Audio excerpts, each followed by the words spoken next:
Well, hello everybody. The game is now going back ahead. I just want to update you with everything that's happened. In the match in UEFA Euro 2020 between Denmark and Finland, the Danish player Christian Eriksen collapsed. The game was first halted like any normal injury and then suspended. Because Eriksen was rushed to hospital. He is now awake and remains stable. The game will resume at 8:30 local time, which is 7:30 British time.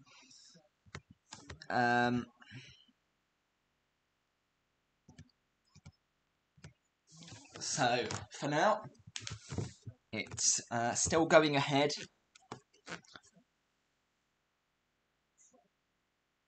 And the game between Belgium and Russia will also take place at 8 o'clock. The last 5 minutes of the first half will be played again. There'll be a 5-minute half-time break, followed by the second half. Belgium v Russia will go ahead at normal, and that game is at 8 o'clock, so in 30 minutes' time.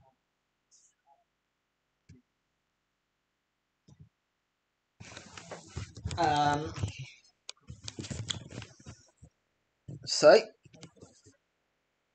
there was quite distressing teams.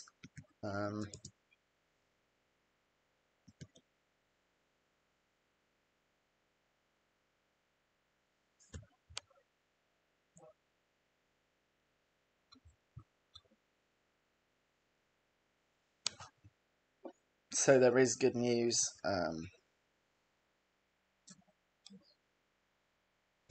But the game will restart in 3 minutes' time.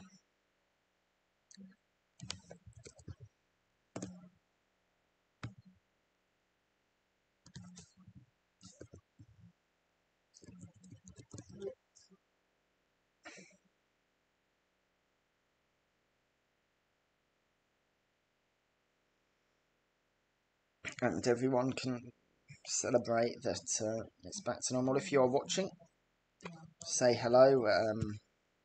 Leave any questions, comments, or opinions you do have in the chat.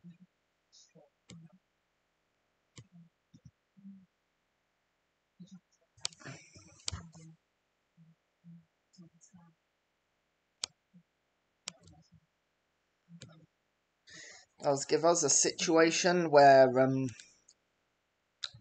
there'll be 2 games at once, and I can go back to talking about football now, I think, because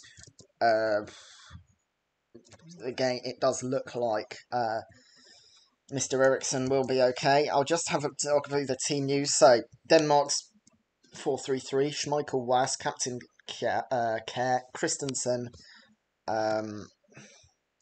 Mæhle, Højbjerg behind Eriksen, and Delaney in a midfield 3, Poulsen, Wind and Braithwaite in the front 3. On the bench, well, we don't talk about the bench. Finland had started with a 3-5-2, it looks like now. Radetzky in goal, Toivio, Arayuri and O'Shaughnessyne in the back 3, Reitala and Jurinen, the advanced wingers. Captain Sabav, the defensive midfielder, Lurd and Kamara. Lurd's on a yellow card, by the way, in the middle of midfield, and Poyampalo and Pukki are the front 2. So it was a traumatic experience, but luckily only that.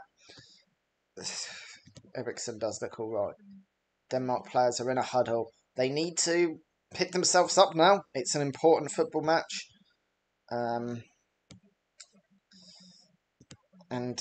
that's how it is. Also, Belgium versus Russia.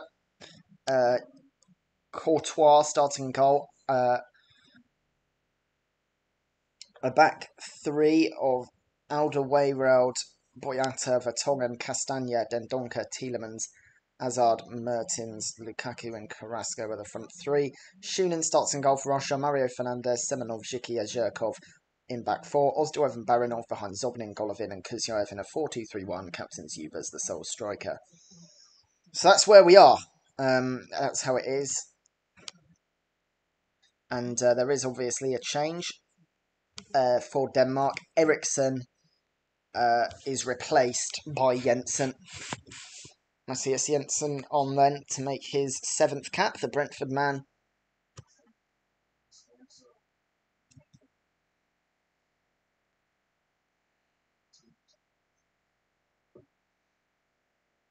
And the Finnish and Danish players shake hands, but there is a match of football to play, and hopefully now we can talk about football. It will start, it seems, the match will be restarted, it seems, with a throw-in on the touchline.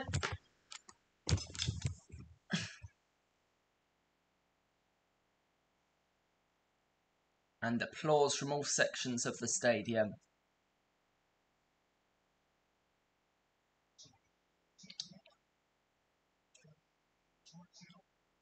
And the game has resumed. It's Denmark versus Finland, and it is live.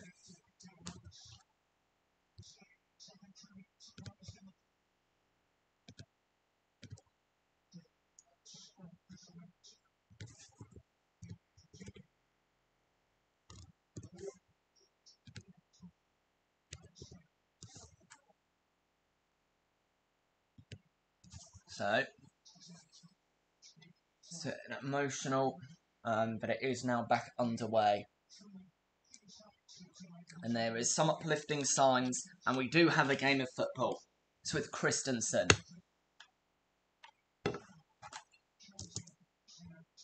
Forward to Jensen. It's with Was. Wilson.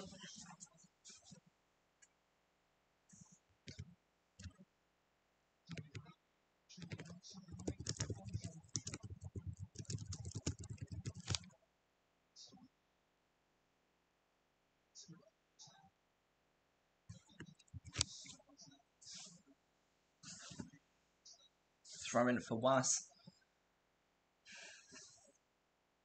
One back by William Parlow.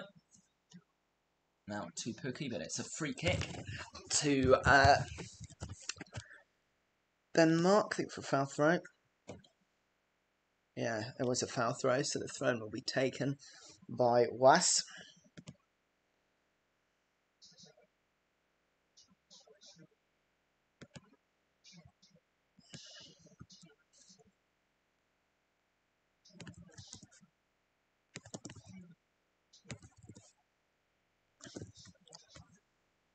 Here is Jensen, substitute, playing it to Højbjerg. Jensen. Playing it over to Was.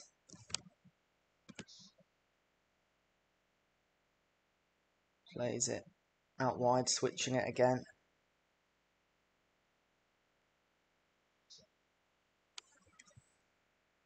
With Mele, but eventually Finland win it back. They'll just want to go into the break level. In terms of the football game that passed before Eriksson finished, Denmark were dominating it. Finland were struggling, but they were keeping them out. Denmark had some chances. Radetzky kept them clear. So Finland will just want to get to the interval. There will be a 5-minute half-time break.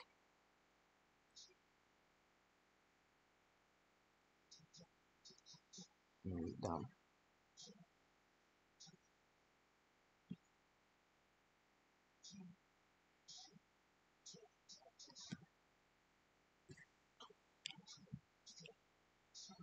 Looks like it's a free kick to Finland.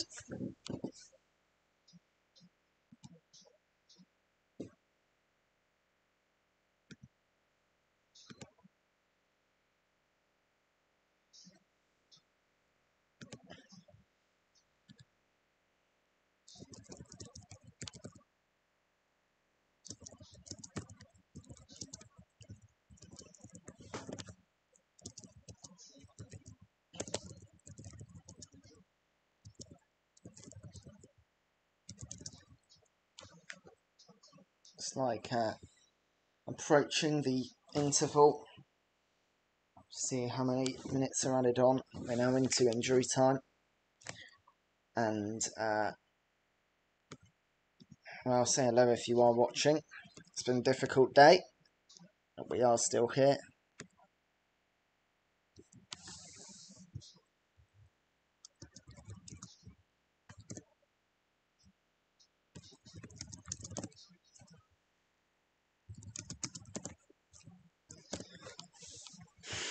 Here's Sparv.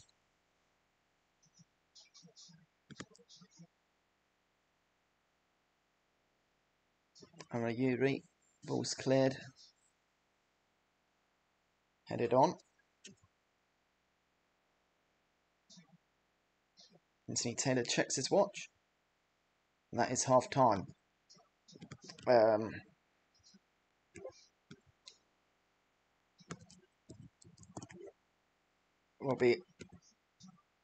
It will be a 5-minute half-time interval.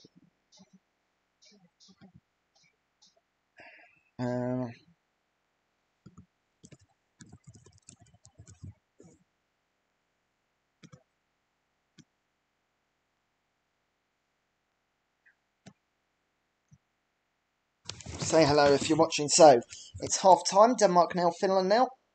And Denmark have definitely had the best of the half. I'll try to talk about the football match, forcing some good saves from Radetzky. Obviously, Eriksson is a big blow. It's remarkable that everyone managed to continue. But they now do have a full 45 minutes of football, and they can only focus on football. Belgium versus Russia will kick off in about 25 minutes' time. And we'll see what continues. But for now, it is the half-time break. As I said, just a 5-minute half-time break.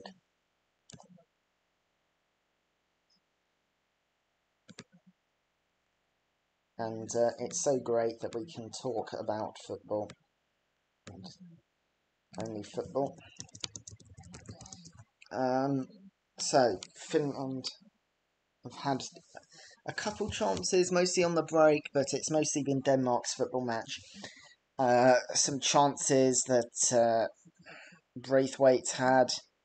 Delaney's had a couple of long shots that gone over. Højbjerg had a good save, but Radetzky's been equal to it. I know Pukki's talked about as the star player, but in reality, it is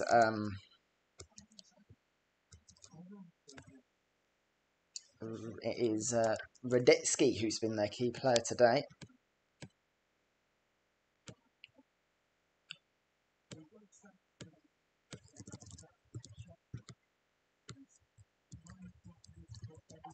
That was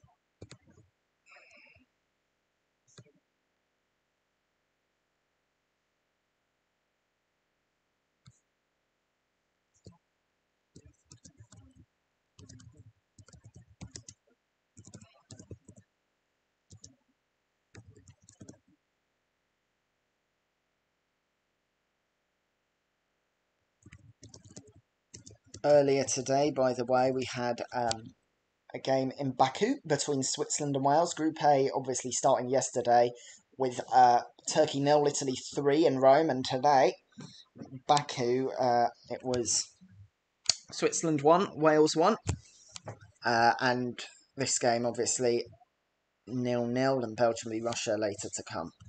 The goals there were a goal from Braille Embolo, heading it in from a corner, but then Kiefer Moore heading home from a different type of corner routine rather than a direct into the box, more a short corner.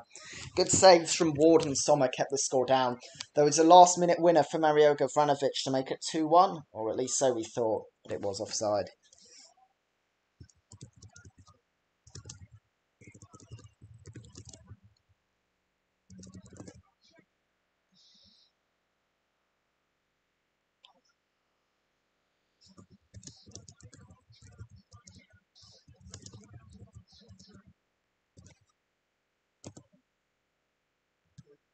And I know that game was live commentary on Possession Football if you watched it.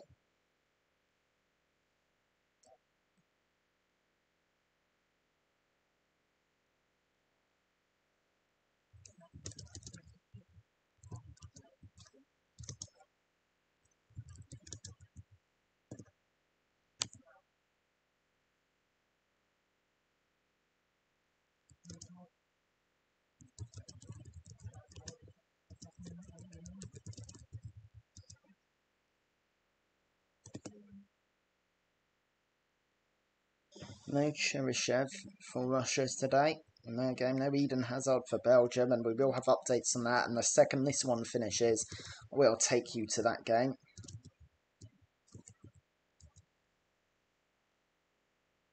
Players have restarted now.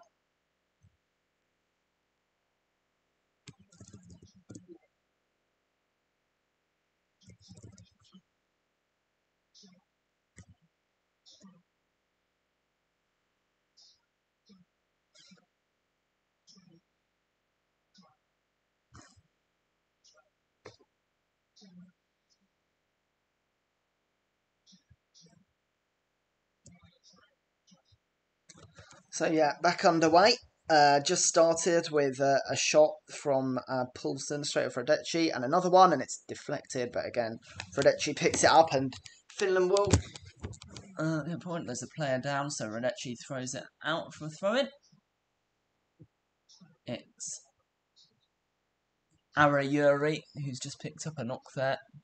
Blocked Delaney's shot. Luckily, he gets all up.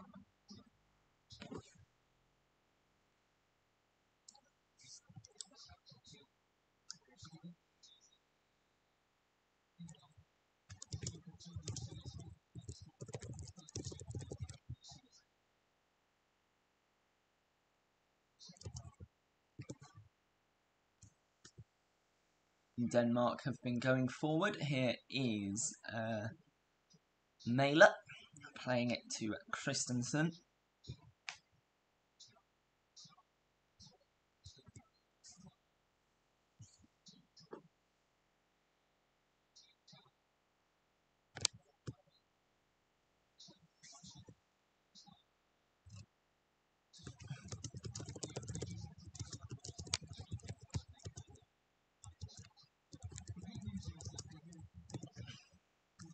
Corner kick to Denmark. Jensen will take it on that left-hand side. And all the players into the box there. You can see even Kjær and Mæhle and Christensen. All of them in the box. Just surrounding him. With no Eriksson, it is Jensen who came on for him that will take the corner. And looking for Kjær. Headed back in for Delaney. And Braithwaite nearly got to it, but it can be cleared by Arayuri. And it's now with Schmeichel.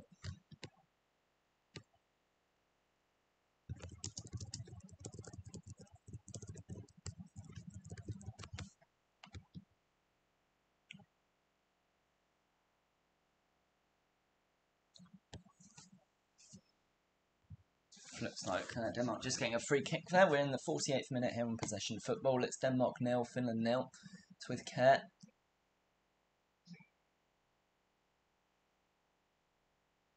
The ball's coming. Headed away. Corner kick to Finland.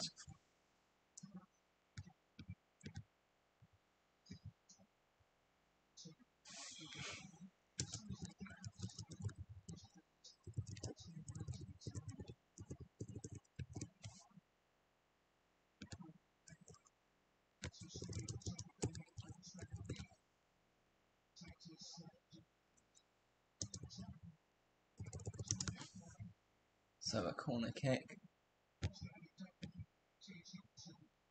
It's Jensen this time on the left. It's left. Players just Faded just throwing the ball onto the pitch, but luckily Taylor spotted it. He's been excellent today.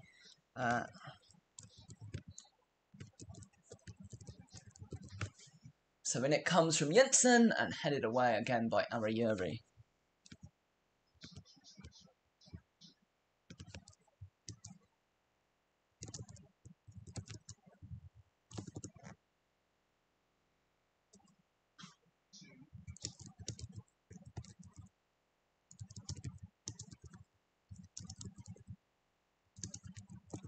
And Denmark just have it in advanced areas of the midfield, but pass back to Højbjerg.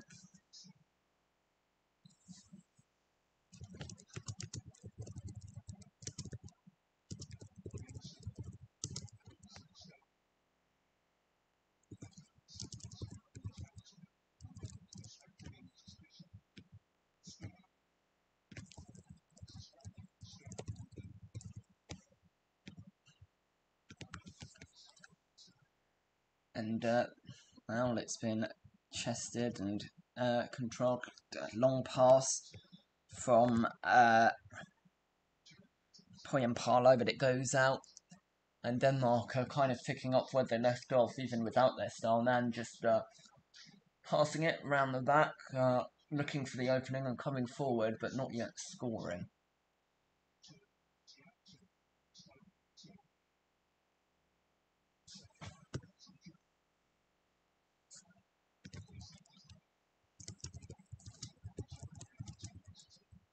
Looks like a yellow card for a foul by Tim Sparv on Højbjerg. Finland captain, who, well, he's actually without a job right now. Coming in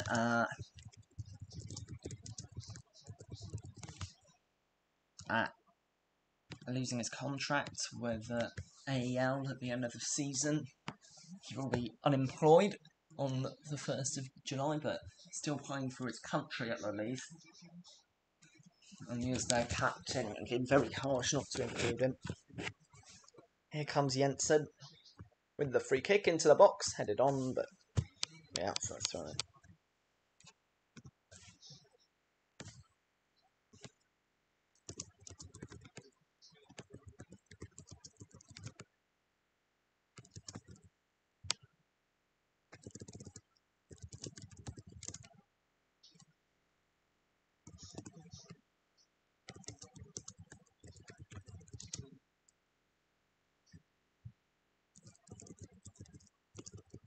And Denmark play it out. Jensen with a shot, long shot, over the bar. That would have been something special. Denmark have had a few of them long shots, but none of them have really connected in the way they wanted, often overhit. And that's another example of that.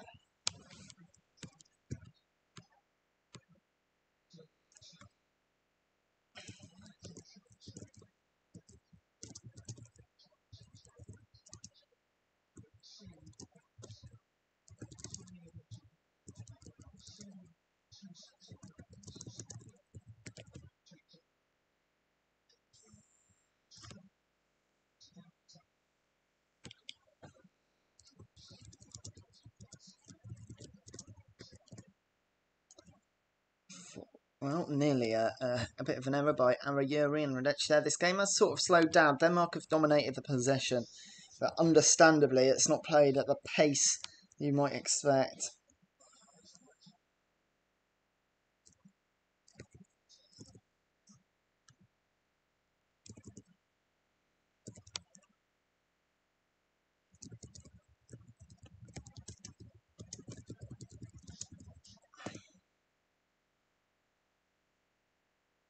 Just a throw in there. Timu Pukki complaining.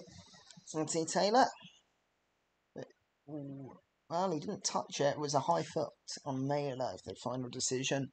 He didn't actually touch the ball, but it was a high foot. Good spot by Anthony Taylor, who's been absolutely fantastic today.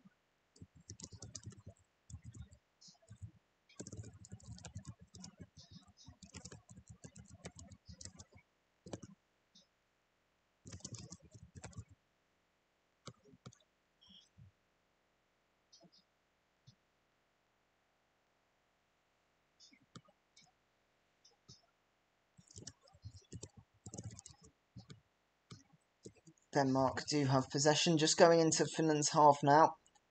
It's Højbjerg to Was.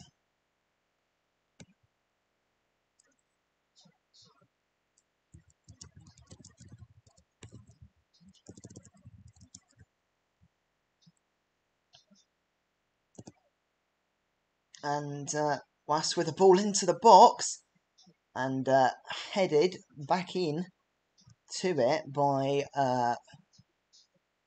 Toivio. Eventually, Finland can deal with it, or at least temporarily. Denmark trying to walk back in. It's with O'Shaughnessy, who again can sort of half clear it.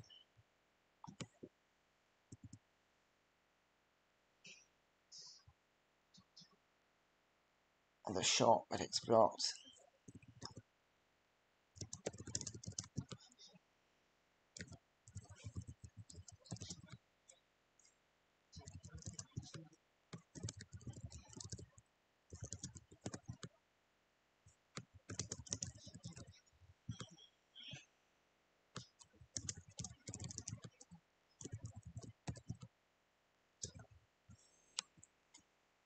Finland just keep it. So we're here in the 56th minute, and Kamara trying to start a break.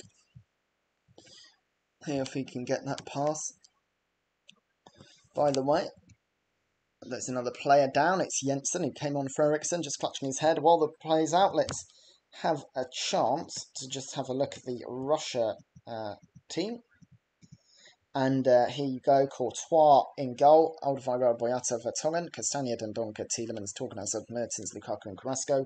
For Russia, Shunin, Mario Fernandes, Semenov, Zhukia, Zhirkov, Oztuev, Barinov, Zobnin, Golovin, Kuzyaev and Zuba.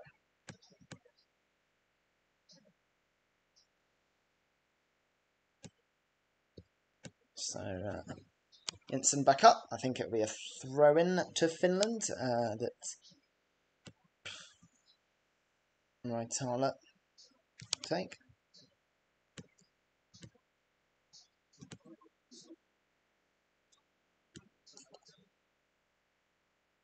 It is with Toivio.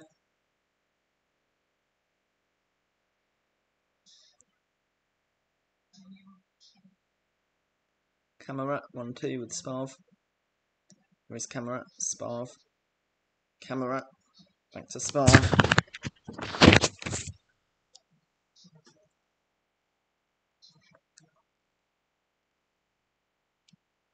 Now it's with Toivio. Sparv. With Camera. Here's Delaney. Shaughnessy can head it away. It can be cleared and it's Sparv.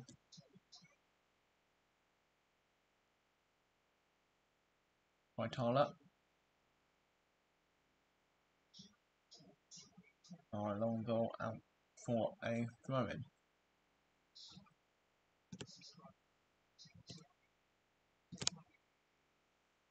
Mailer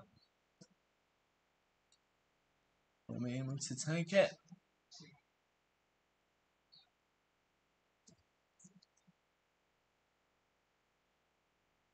Breakaway. Braithwaite able to run through. Braithwaite the cross and again another long shot over the bar by Delaney.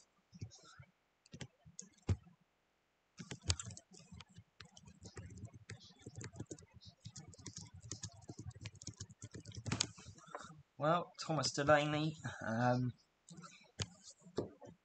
29 in his 55th cap, only got 5 goals for his country, and that's why.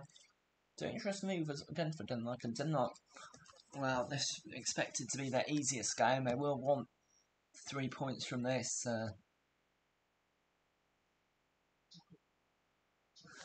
Denmark have had 18 shots, Finland have had 0. Denmark have had 4 shots on target. Finland, of course, with 0. Here's Pukki, though, in the box. Maybe he can have the first shot on target or otherwise. Will be crossed back in. And the header is in! Finland have scored! It's a massive goal! Well, well, well! There is jubilation in the Finnish crowd. It's been headed home by Joel Poyenpalo. Pandemonium in Copenhagen. What a moment! And from all the misery, joy unconfined. Denmark have had 18 shots and no goals, and Finland with their first one, a header on Poyenpalo. A good head on it, and it's 1-0. Straight at Schmeichel. He just couldn't react in time. He should have done better. It was just a bullet header, and Schmeichel got a head to it. A hand to it, a big hand really. He should have stopped it, but it was just too powerful, I suppose. And it means it's Denmark 0, Finland 1. And it's not a Pukki party, it's a Poyenpalo party. And as I said, some joy finally in the stadium. Christian Eriksen seems on the mend. and we can think about the football. And for them Finland fans who have made the trip across the Nordic countries after 18 months of hardship for everyone, to see their football team in a national championship or a continental championship for the first time in their history, it has been worth it thanks to the head of Joel Poyampalo. Finally, something to smile about. But Denmark, no, they need to come out. Here's Højbjerg. And the header is in. It's down and, well, it was controlled by wind, but he couldn't get it in.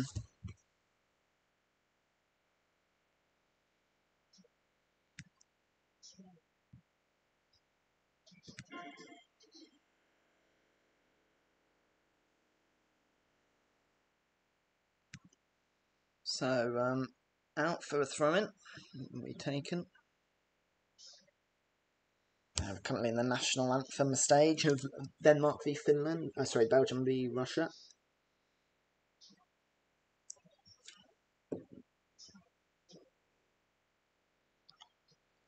Mailer.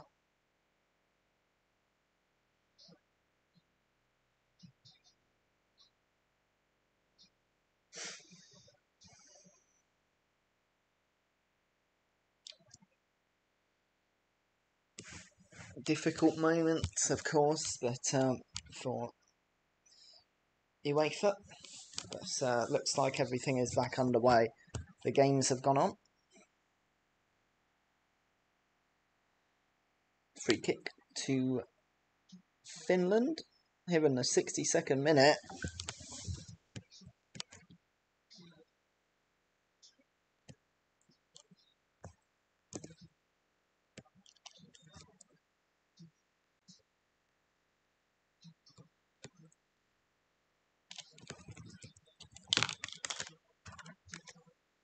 And is he coming off now while the ball is out of play? Yep. Andreas Olsen on for Wind. Also looks like Vestergaard will be coming on.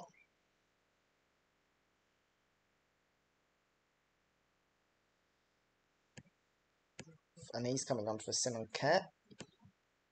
He's the captain.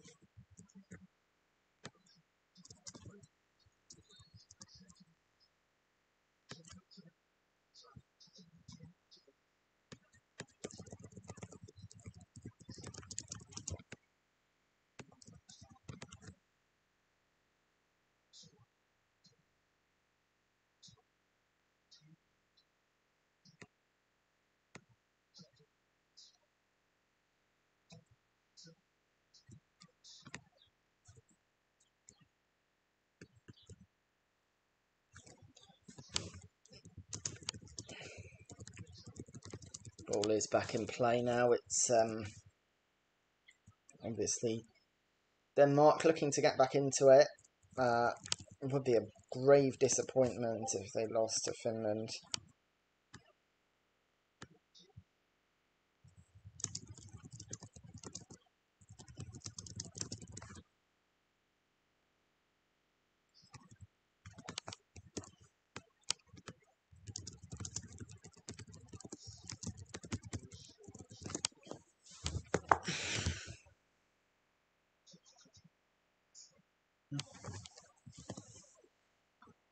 And looks like, Denmark cry for a penalty. There was a little push in the box, but not that great with one. Here in the 65th minute. And we're on possession football. It's Denmark 0, Finland 1. Say hello if you are watching. If you have any questions, comments or opinions, I'll try my best to answer them. I'd like to talk mostly about football. A long ball played in, aimed at Poulsen, but Radetzky can claim it. And Lukas Radetzky has been absolutely brilliant all tournament, all game. I know that Pukki is the Finland star man, but Radetzky, I think, is their best and most important player, really.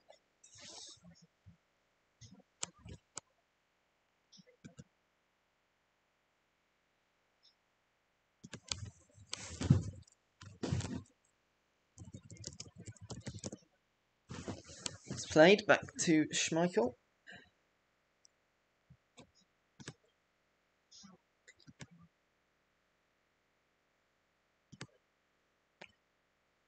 It is out to the right.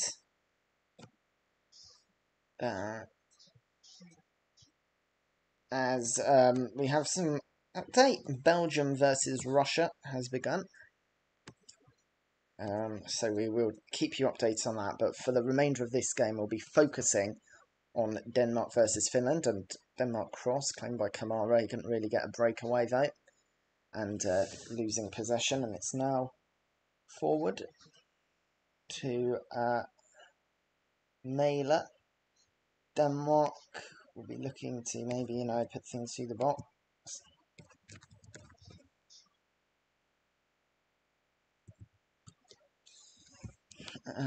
Still in the box. It's just a pretty slow move from Denmark, and Finland not giving them real worries. Pass it to Mæhle on the edge of the D. Delaney putting it in, but it's good defending from Raitala.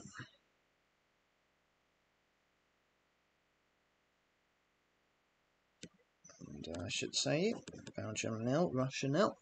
Just underway. Here is Mæhle. Poulsen with a cross, misses everyone. I'm not sure who that was even aimed for, to be honest. Can only be half cleared by Finland. They are inviting a bit of pressure on them. Happy to sit back. Poulsen putting a ball in, but that is pretty poor. Uren was the nearest to it, and he just leaves it and lets it go out for a goal kick. Finland can breathe. They're nearly there. 23 more minutes to go. And it's Denmark 0, Finland 1 here. They just need to get past the line. Looks like a free kick to Finland there. I think it's Kamara that's down. No, it's not. Was that Spav? Not 100% sure. Oh, it was a foul by Jensen on Uren. Just a kick. Oh, I think a kick in the groin, and those are always painful. Any men would agree with me, and probably most women as well. But and then having a joke with the referee and the Finland fans in one voice. Remember, this is a derby match against a Nordic neighbour. The first ever entry into Euro 2020 or Euro anything, and they're winning against Denmark. Nobody expected this, but it's what's happening. Oh, a good ball forward. It's offside from Lurd. Say hello if you're watching. Any questions, comments or opinions, and I'll try my best to answer them.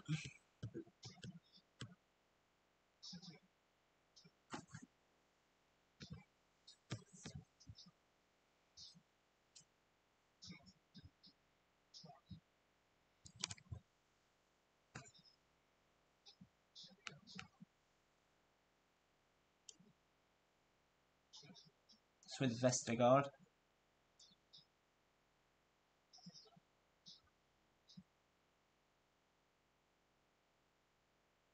Højbjerg out to Jensen. Fuss. Poulsen. Oh, a nice curling effort, but over the bar from Daniel Wass. And you would hope that they're able to improve their finishing.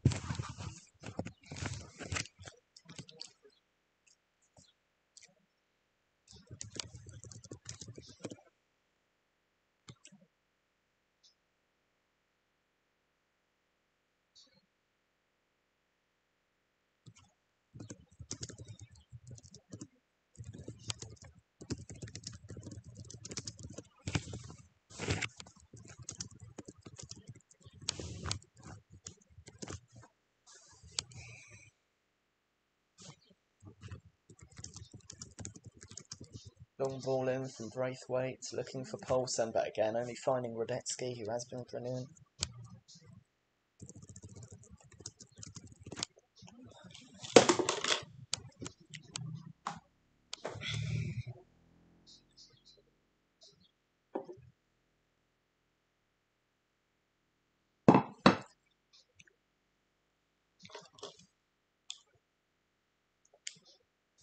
Christensen.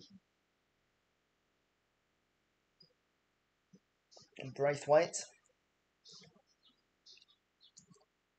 Braithwaite with a cross. And again misses everyone. It was close to finding Scott Olsen. Just missed out. And looks like a finished throw-in, so they can breathe. 20 minutes away.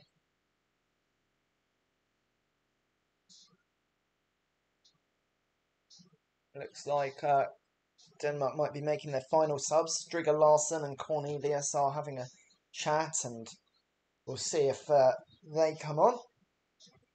Denmark have made 3 of their 5 changes. Finland haven't made any. Why would they? Plan A is working.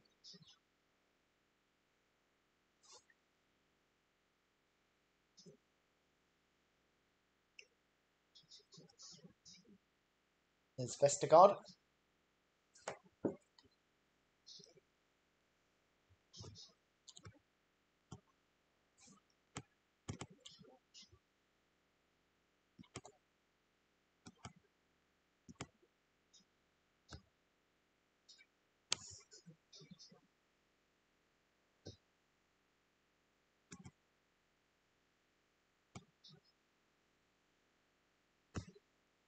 Braithwaite. And still can't get through.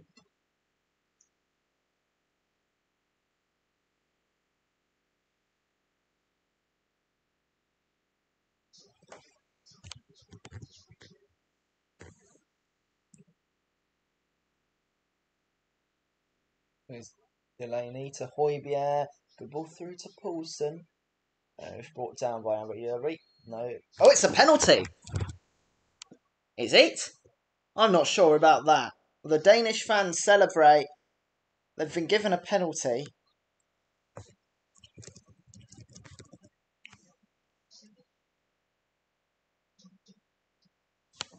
That's the decision Anthony Taylor has came to. Poulsen gets onto it. I think Arayuri got the ball. No, he didn't. It's a good decision.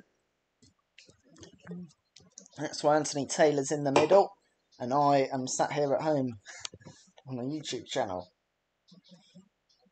So, wow. Lukasz Radetzky has been brilliant all day. He's now got a penalty to try and save. Pierre-Emile Højbjerg has the chance. In this, the 74th minute, can he give something for the Danish fans to smile about, or will the Finnish party continue? Højbjerg versus Radetzky. It's a penalty, Anthony Taylor. Just instructions. Højbjerg. He scored 4 goals for his country before. I think this one might be the most important if he gets it. It's Højbjerg. Saved by Radetzky. He's been so good all day. And he has a penalty save. And the Finnish fans go into pandemonium. Can anyone beat Lukasz Radetzky?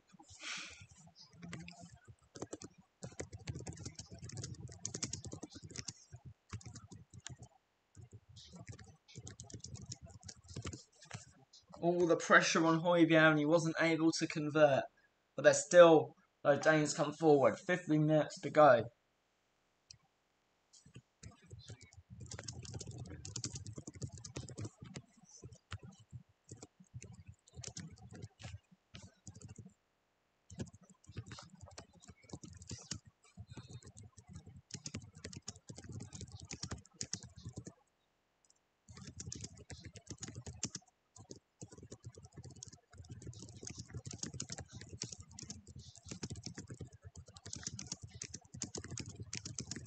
Well, is there going to be a change? Thomas Delaney. Looks like, Jens Striger is on for Daniel Wass.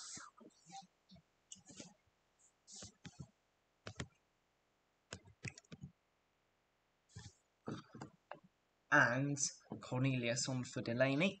And also there has been a goal in Belgium v Russia. It's Belgium 1, Russia 0. Romelu Lukaku with that one. Let's have a look.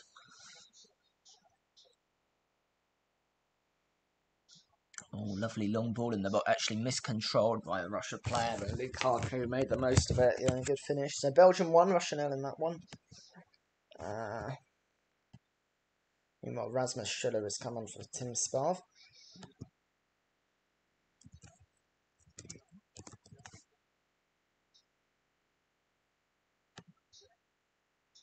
And Joni Kauko on for Timu Pukki, so Finland going even more defensive.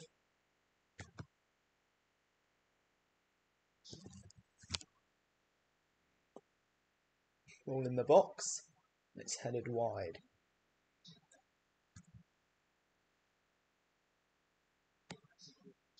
Oops. There we go, Belgium on Russia now, and we'll have the substitutions in a second on our graphic.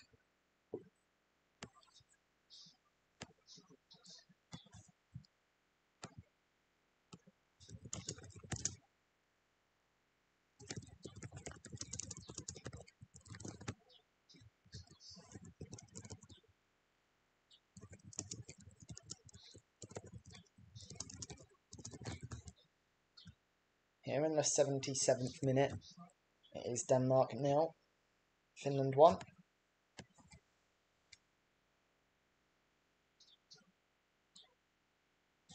And Finland believe.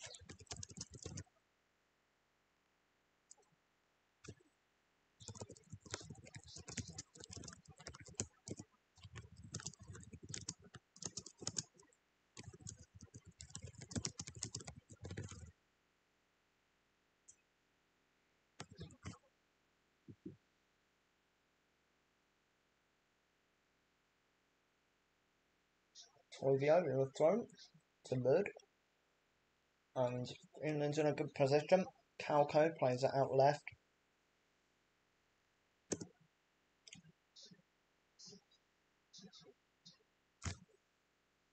And here is Kauko with a ball low, but into Christensen.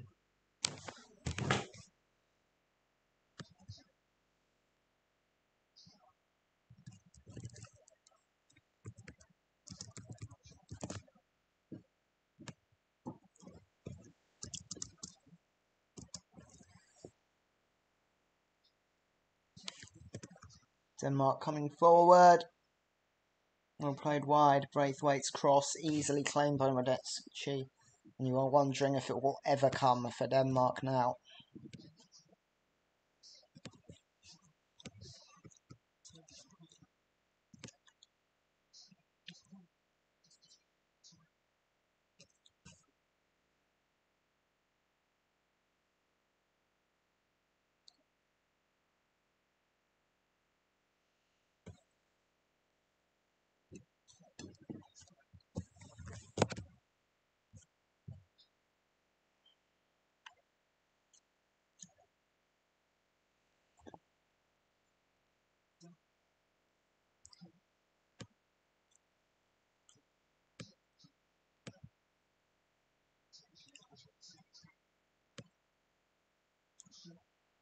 Jensen.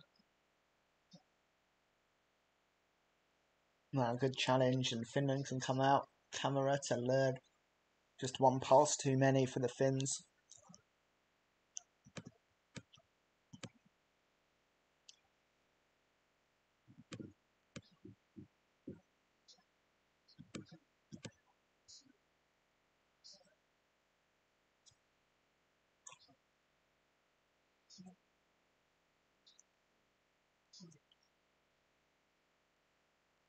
Jensen.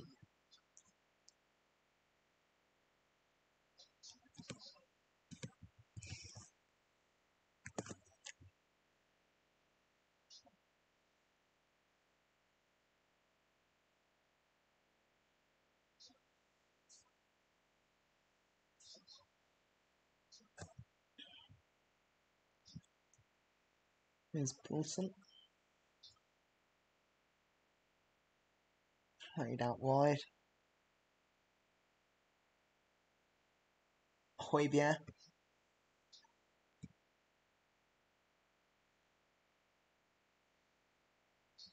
Is there anything more from Denmark? Their attacking options have been slow. On the ball's played into the box. Even now. I thought that had to be 1-0.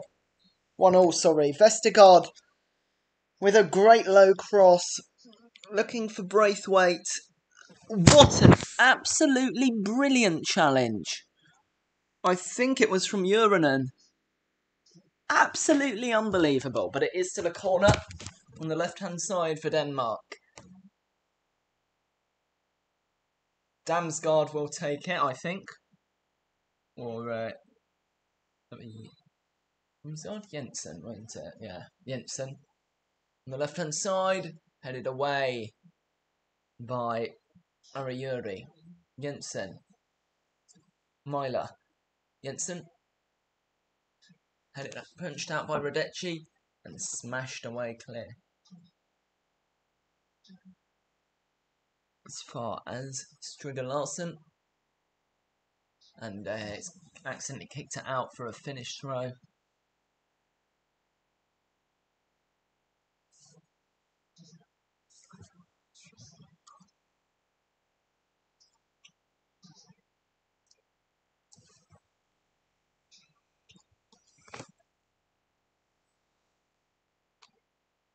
Long throw in.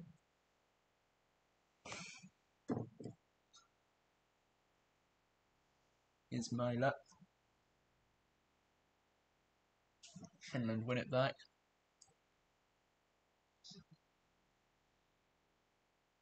Raitala. Camera. William Parlow.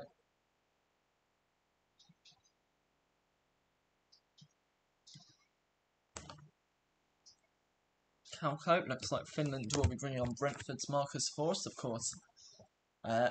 Brentford, a team with more of a Danish connection. Their manager, Thomas Frank, as well as their owner, also owner of Midgetland, and Matthias Jensen, who's on right now, is a Dane.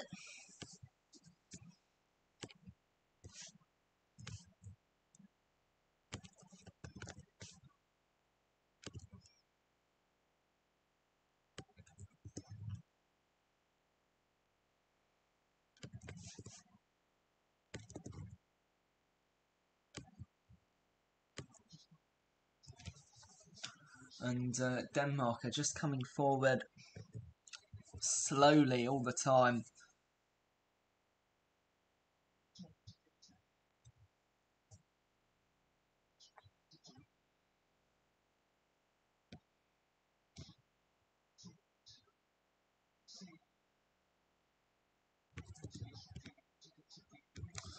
Joel Poyampalo, who's got the goal, is coming off now, and he is replaced by Marcus Forss.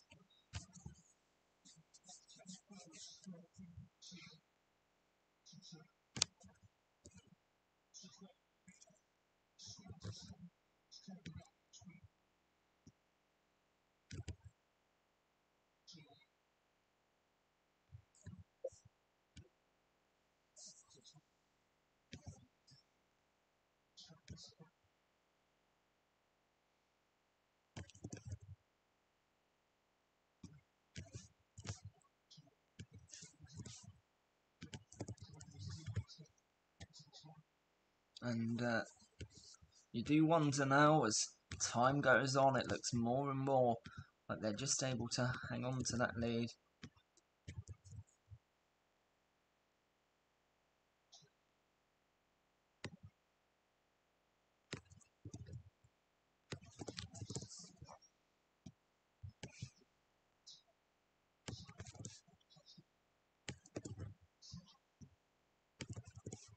And Denmark's moves just aren't coming off right now. It is that simple.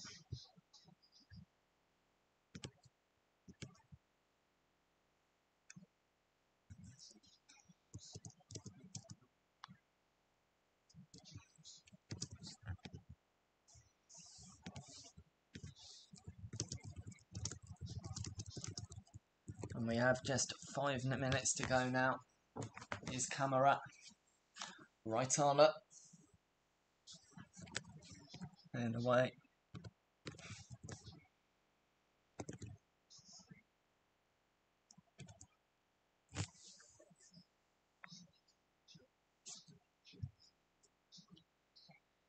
There's Christensen. Finland will think, considering the best third place teams coming through, they're in with a shot. This might be enough, no matter what happens in their other games. We'll see. One more draw would almost certainly be enough. Here the ball comes in. And Radecki, Rix controls it. And even now, with an open goal, Denmark can't score. Finland players down. And now players stopped.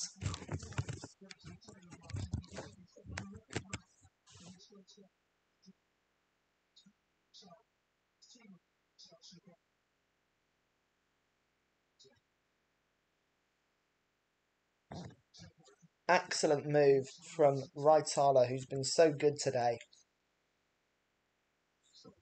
Paulson. Well, it had come off maybe the arm, but it was all happening. And Paulson bringing him down, not illegally. Play was only stopped because he was injured.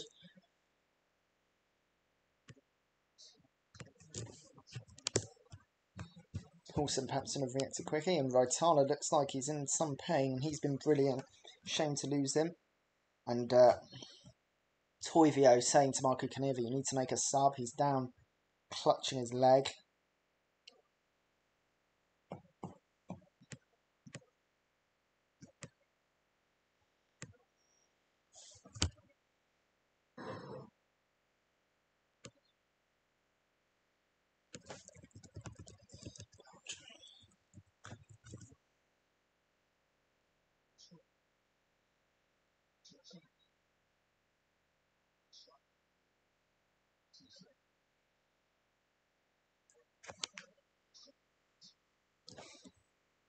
Great penalty save by Højbjerg.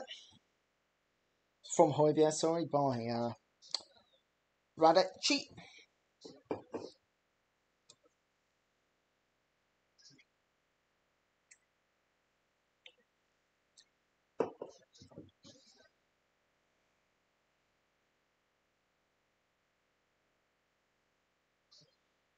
Well, Reitala back up on their feet now. We are now in the 89th minute. The Minnesota United man. He is off. I don't think a formal substitution has been made yet. So it looks like Finland, resuming play from the drop ball with 10 men. And we have about 90 seconds to go. All has taken long, not the most convincing clearance.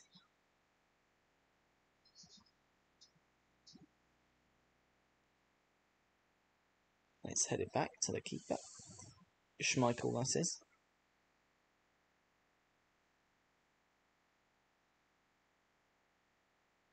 We are now in the 90th minute. And free kick to Finland. It's Arajuri who's down, and now he clutches his face.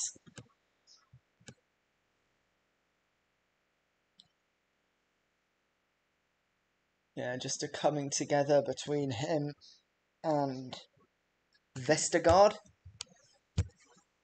Vestergaard got him in the face. I don't even think it's a foul thing.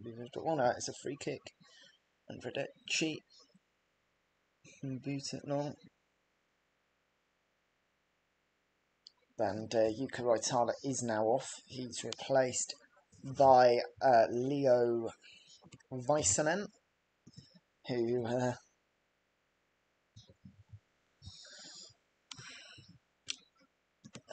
will be able to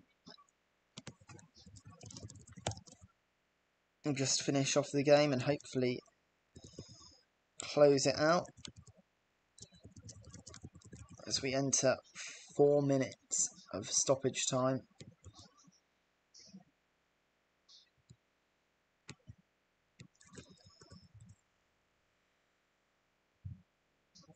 And then Schmeichel has a free kick. And you take it long, fire it in the direction of the box. but it's half cleared again by Finland. Only half cleared, but that's enough for now. And it's desperate. It almost reminds me of another shock involving a Nordic nation. As now Lurd has picked something up. He's alright. Denmark. England against Iceland.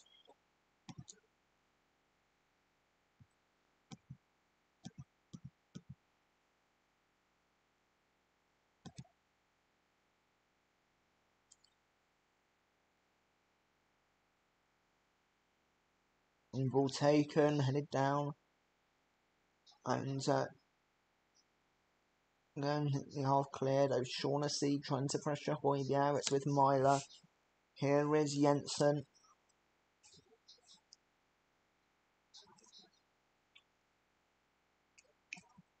And in comes another cross, and the header is straight at Radetzky. The unbeatable Wolf.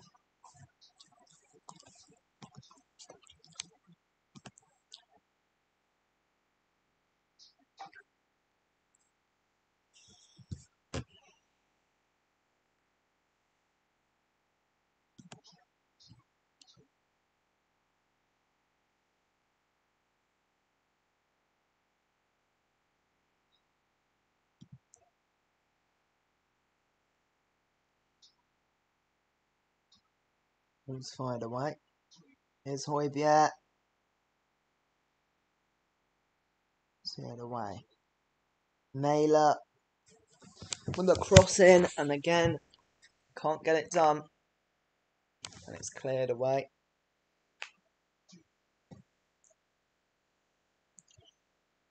Denmark with the cross.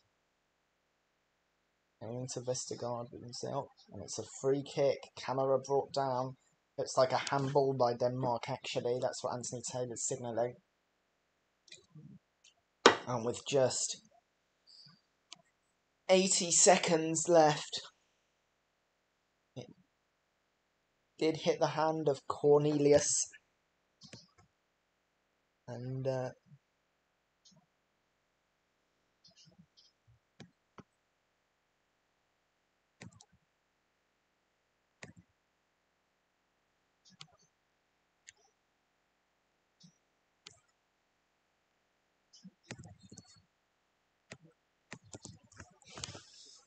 it's now with Denmark just taken long.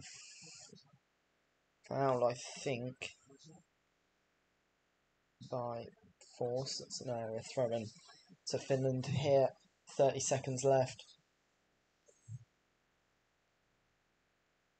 And Finland take it to the corner flag. Denmark do win a throw in. Apparently it's chucked to Schmeichel, who can take it long, just absolutely boot it. There's 20 seconds to go. Finland have been blessed today. Come on, Red goals delivered to charmed life. It's been protected by Lukas Radetzky, who was absolutely unbelievable. One more header in. It's cleared again. And Anthony Taylor says that's full time.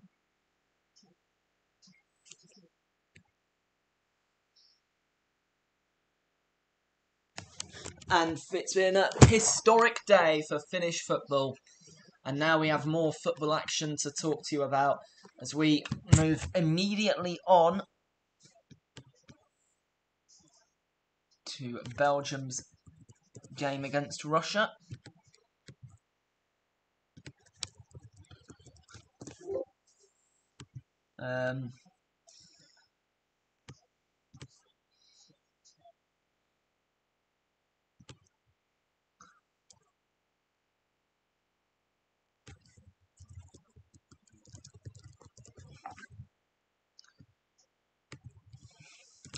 And as I said, Belgium won. Russia 0, a goal from Lukaku.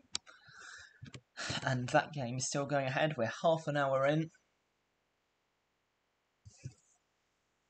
And, well, a historic day for Finnish football. A brilliant performance to win against Denmark. And they'll be top of the group until this game is completed. But Belgium 1, Russia 0 in that game.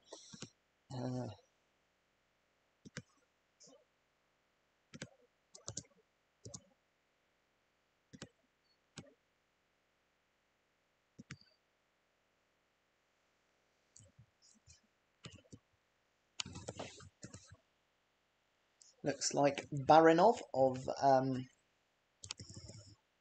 Belgium's down.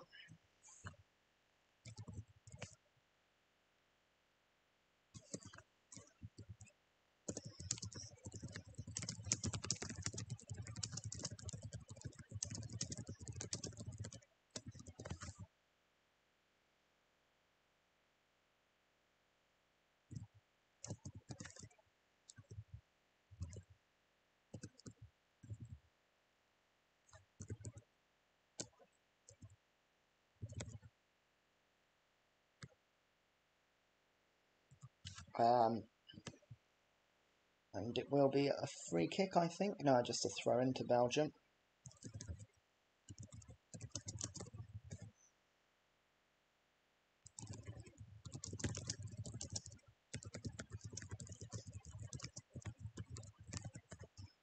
So, as this game just looks to get back underway,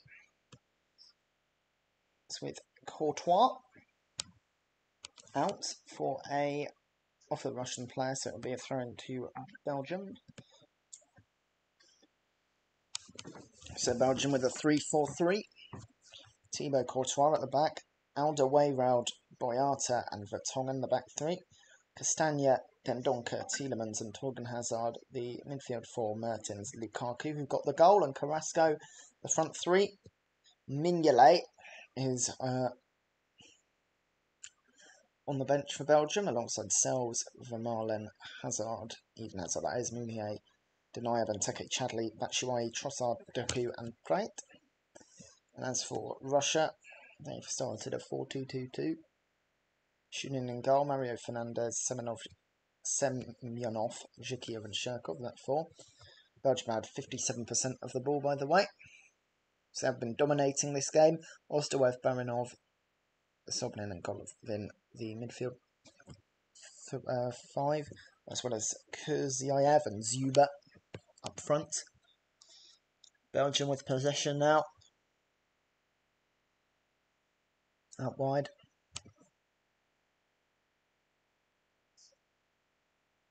Torgan Hazard. And it comes. And it's Spill.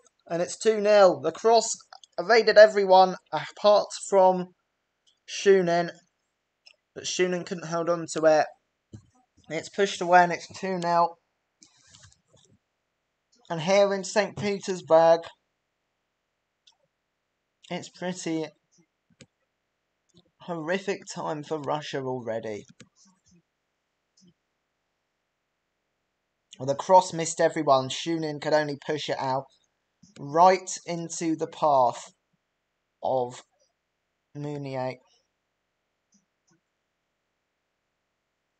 And Mounier came on as a substitute because Castagna was unable to continue. And now he's come on and got a goal. It's Belgium 2, Russia 0.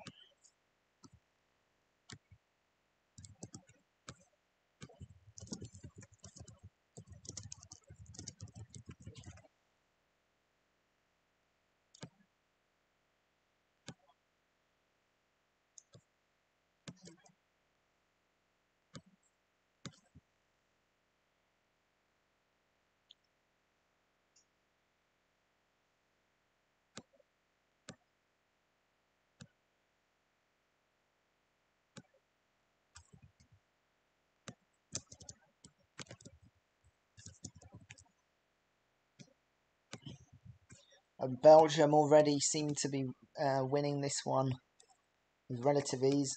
There's a collision between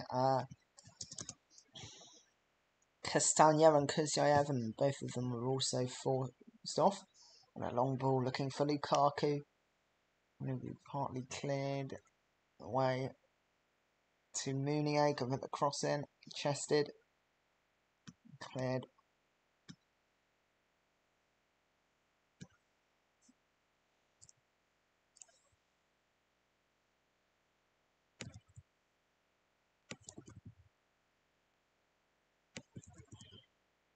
And Russia again picking up a problem. This time Yuri Zhirkov on this is 105th cap.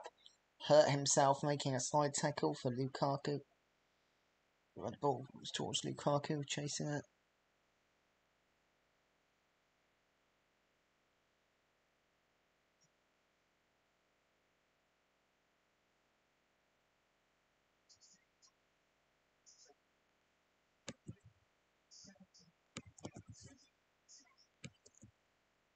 And, well, he's walking very gingerly. He might be able to just about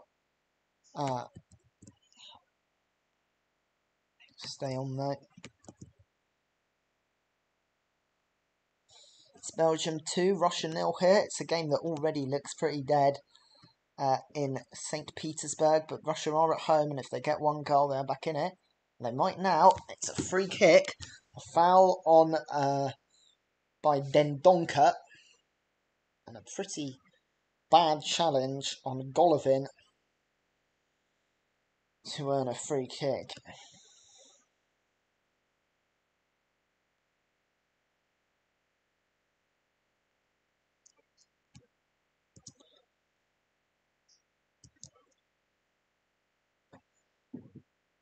You have to say the group is wide open with Finland's win against Denmark, and Belgium will want to just sail away into the distance and let the other two fight it out.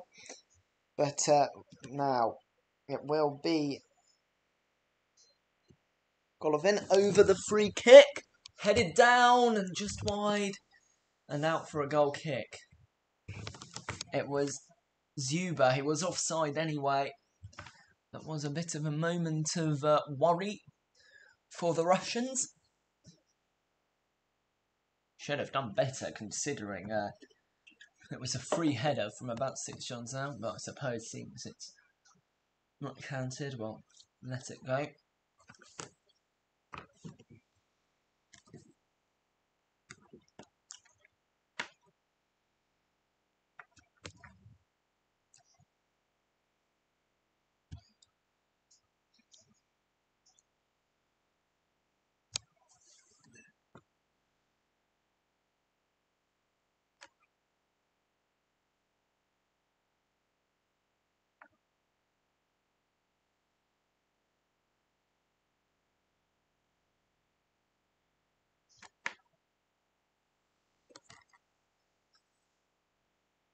Oh, and a good ball forward.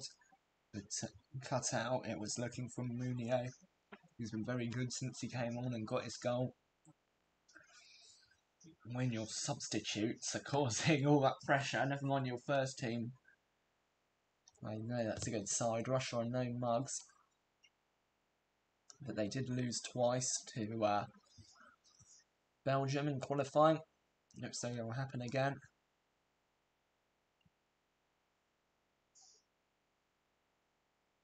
Men's can't keep it in.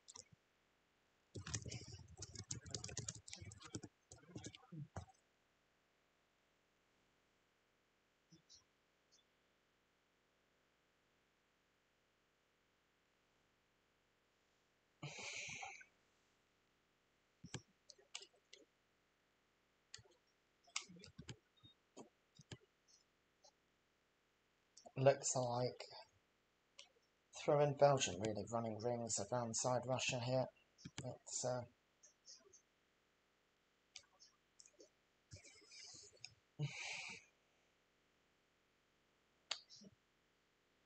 Looks like a VAR check for a potential red card.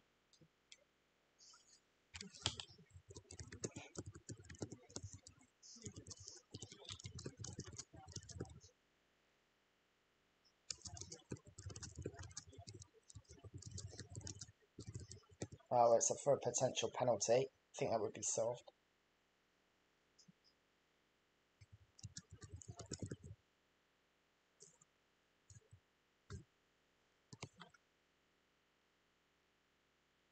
And the referee says no penalty.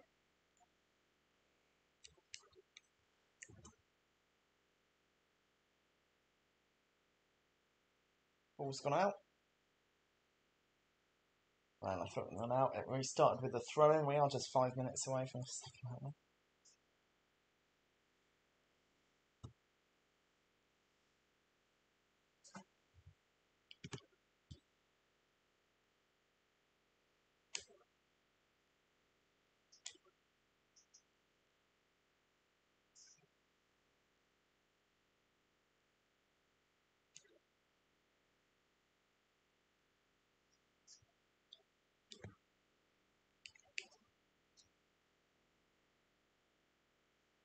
And away, Torgan Hazard, and it will be back to Courtois here.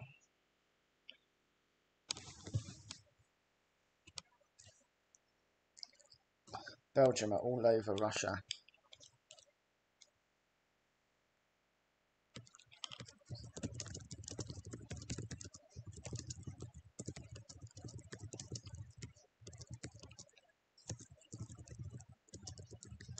And is there another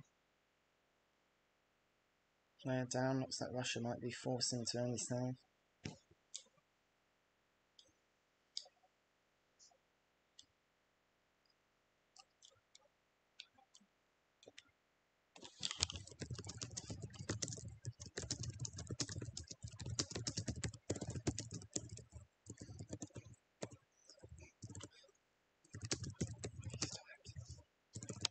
And yep, Yuri Zhirkov replaced by Vyacheslav Karafiev. Players dropping like 4 times here. Flies here, 3 substitutions.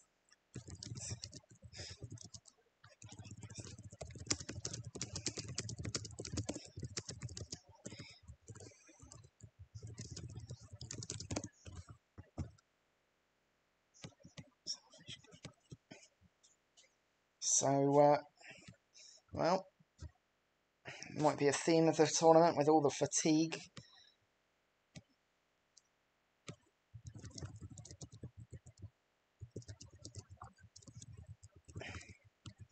Could that be Yuri Zhirkov's last appearance for Russia? He is 38, barely even plays for Zenit anymore. 37, sorry. And that was his 105th and potentially final appearance.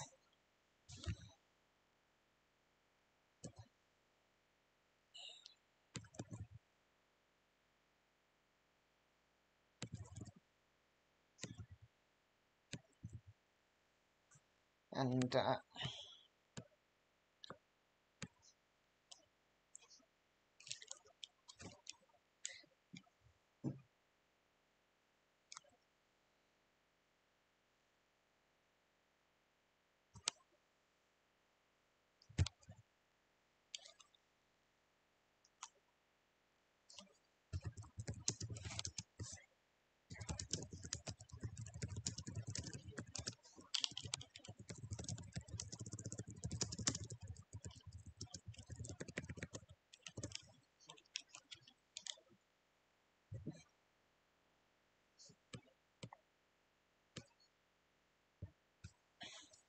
'just in the 45th minute here, there will be a bit of added time, I suggest. 3 substitutions. There was a lengthy stoppage of play. Shot by Tielemans there, collected and cleared.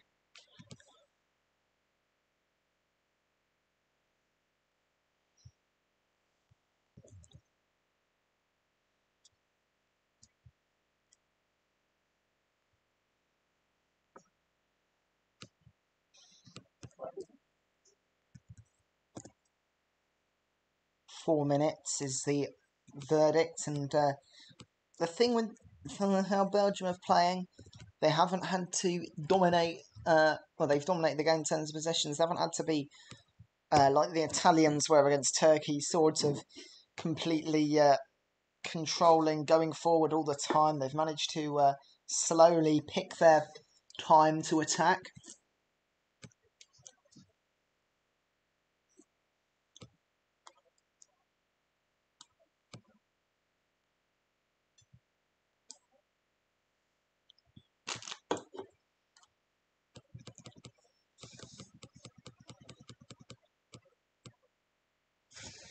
Goal kick is taken by Courtois. And, well, Belgium was kicking it about.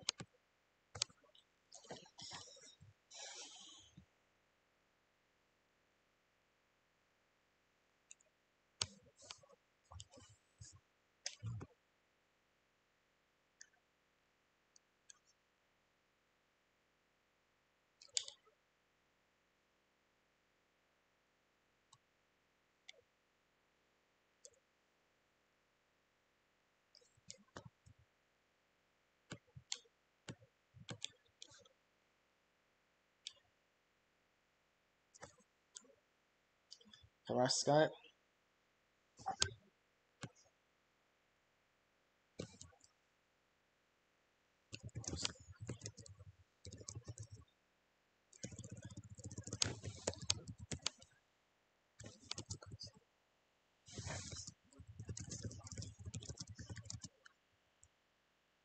Oh, and just over.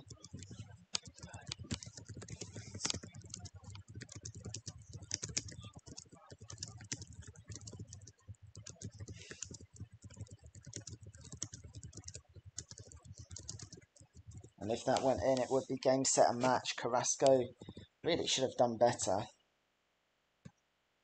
Fired over.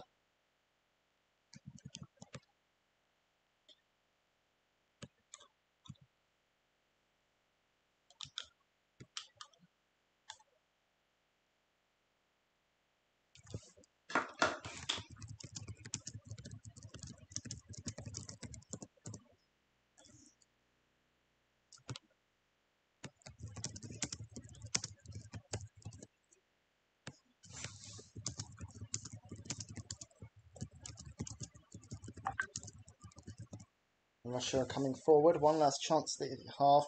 I do think this half is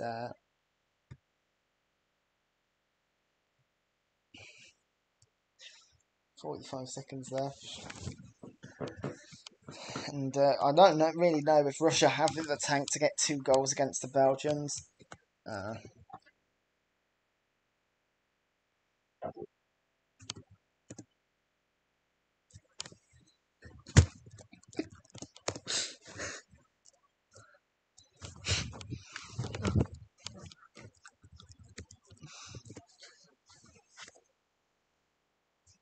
Tielemans. All the way round. Meunier. Tielemans.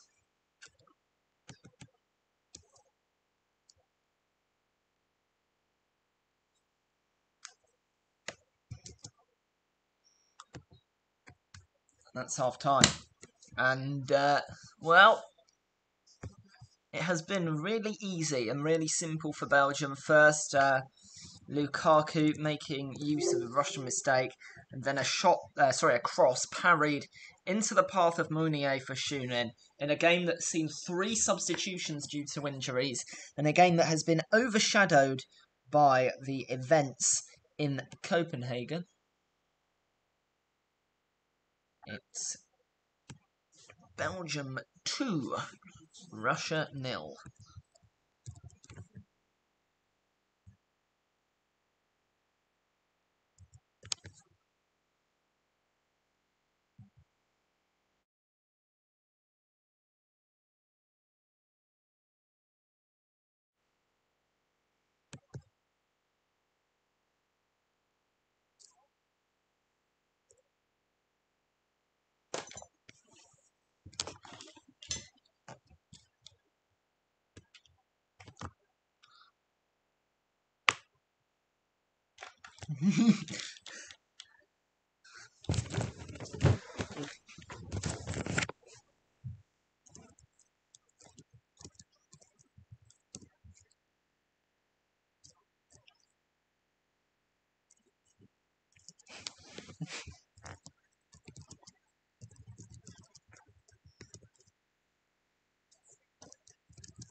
So, 15 more minutes to go.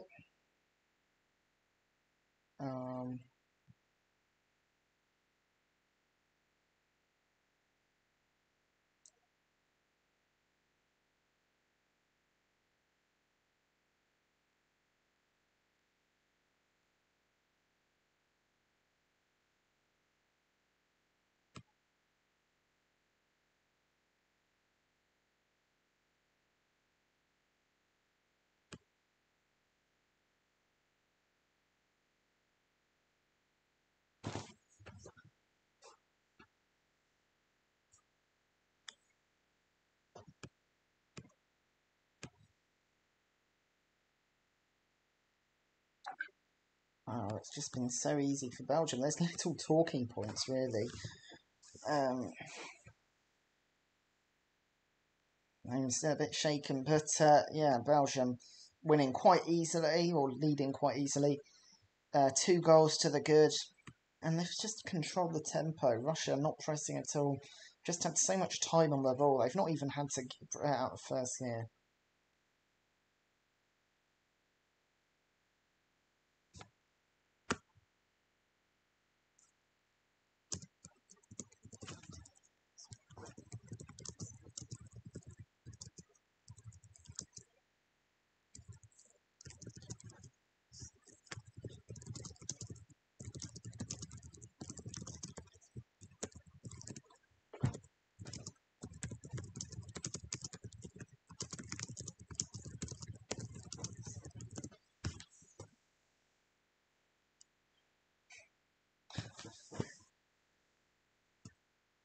It's, well, there will be a bit of time there. 10 minutes till the second half.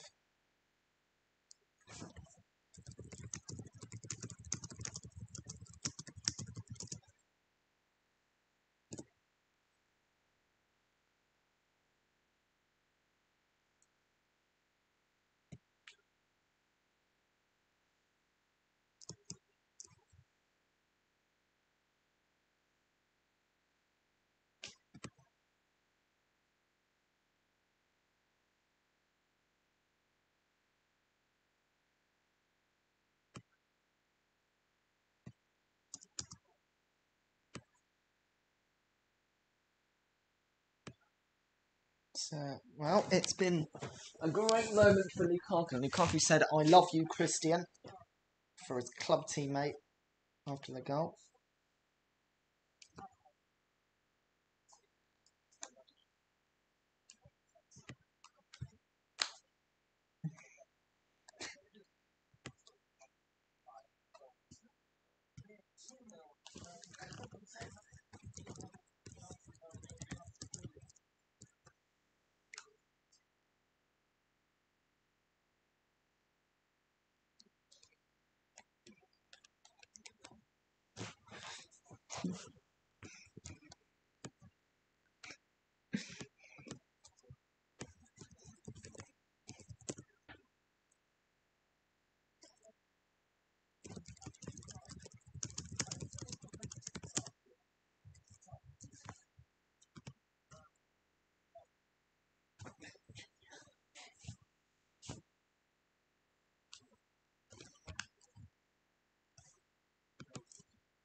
Well, if there are any half-time comments, questions, opinions you have, leave them in.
Romelu Lukaku then, man of the match so far. Just thinking about Russia's pressing doesn't look as intense as it was in 2018. They just seem bad right now. Finding it difficult.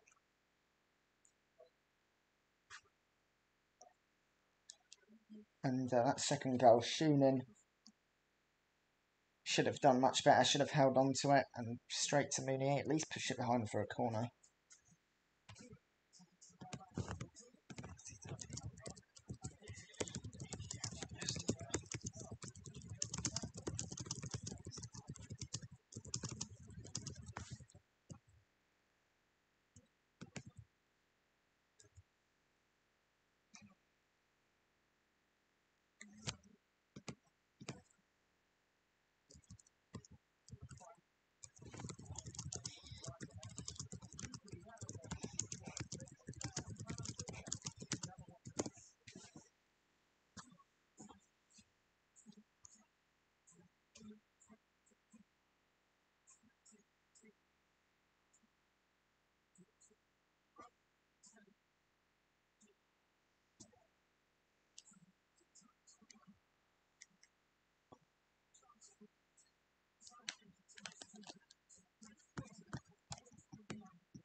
Kick off in 5 minutes. As I said, not too much talking points. It's been a game where Russia have not really pressed, just let Belgium have the ball, and Belgium have picked their moments. They've not even got out of second gear, really. They've not even got out of neutral, to be honest. They just came forward and done what they needed to do, got their goals, and come away with a win.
Three minutes till the second half back underway. Russia will have to step it up. They'll have to intensify. Otherwise, come away with nothing. They just seem resigned to the fact that they're off with nothing.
Just trying to see if you've just joined us. Yesterday, Turkey 0, Italy 3. Then Wales 1, Switzerland 1, and Denmark 0, Finland 1. Of course, the scorelines don't tell the full story of the games, especially with Denmark v Finland, but the second half of this one is almost about to restart.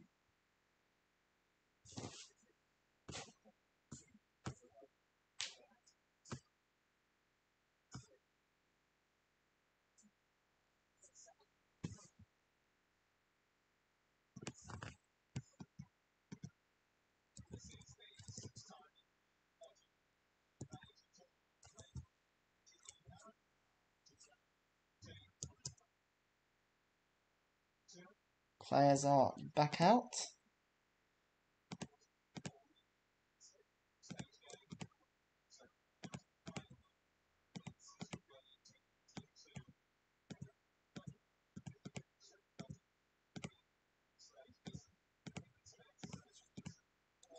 And we'll see if there are any changes. But there are already 3 at the break. Castagna and Kuzaev had a clash and both were off. Mounier and Cheryshev coming on respectively, and Karaveyev came on for Zhirkov. And there will be another change, and I see Diveyev coming on.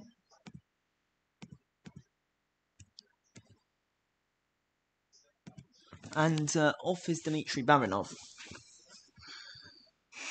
So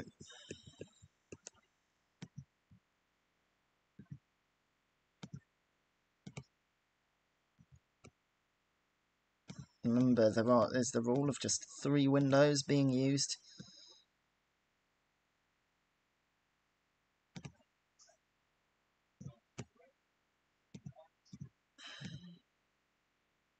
And the red of Belgium gets us back on the way.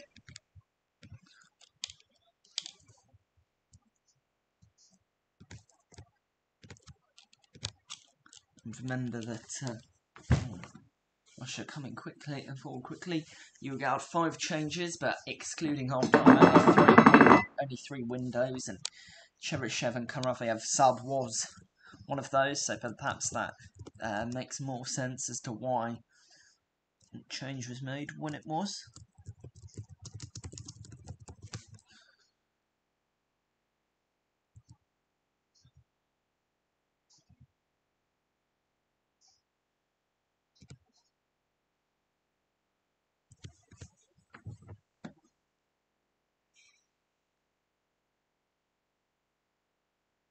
And long ball played over the top, looking for Mario Fernandez. Down, but Torgan Hazard gets onto it. Will be a throw-in for Mario Fernandez.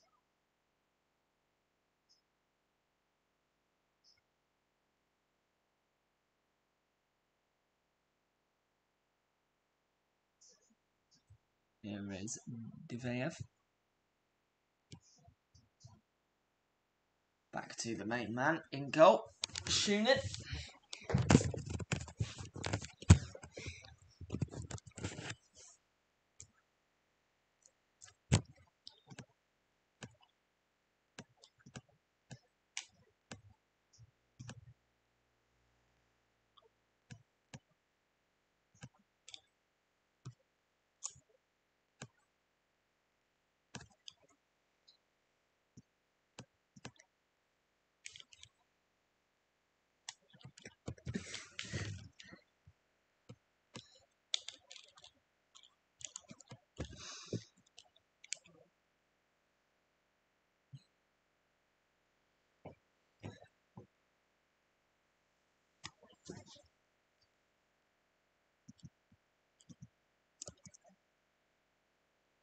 It's with Belgium's captain, Vertonghen.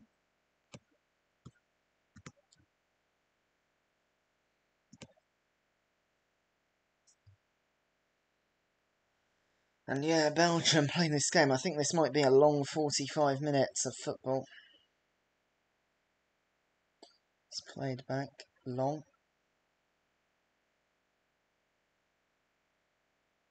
Russia do have it. It's just slow though. It's Karaviev, who got rid of it.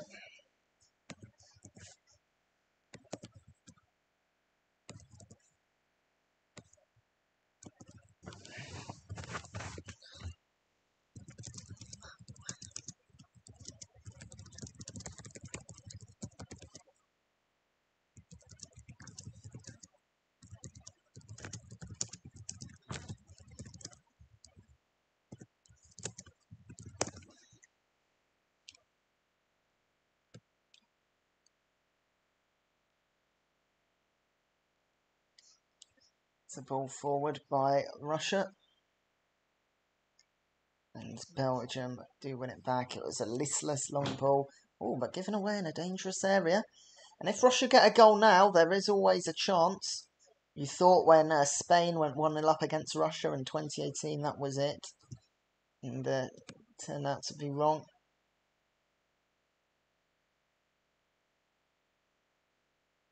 Diveyev, long ball is in. Punched away by Courtois. And looks like it was offside, I think. Zuber. Zuber's saying, no, I wasn't. But, oh no, it wasn't actually. It was just for a push there on Alderweireld.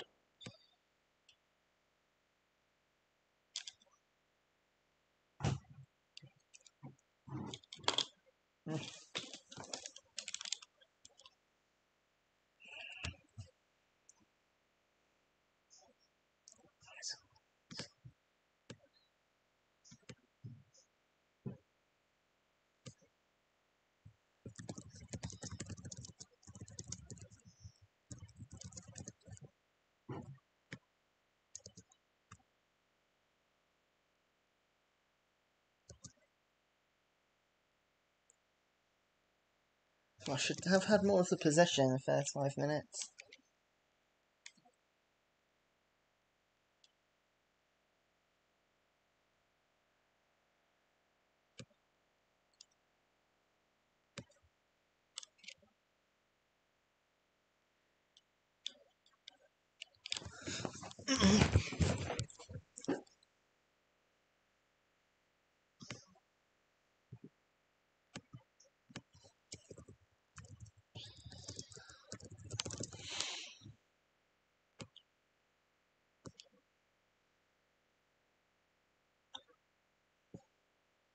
And it is in possession of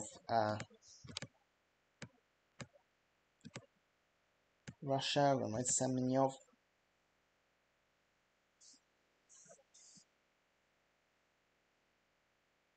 And this game is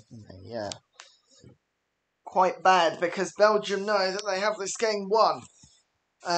They don't really need to try that hard. They've got what they wanted from St. Petersburg. Russia don't look like a team that believes they can get back into this. And they're just seeing long balls. They don't have the confidence to take on Belgium's players. I'd say if you're Russia, why not go for it? Sit here with Karaviev. Puts the ball into the box and again misses everyone.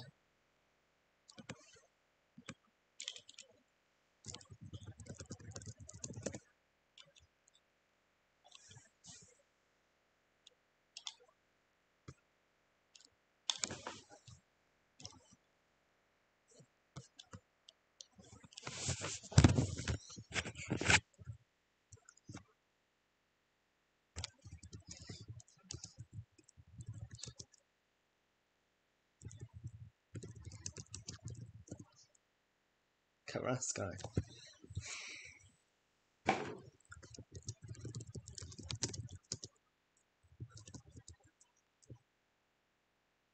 It's Carrasco and Torgan Hazard brought down. Carrasco can put the ball into the box, but it's a poor ball behind for our kick.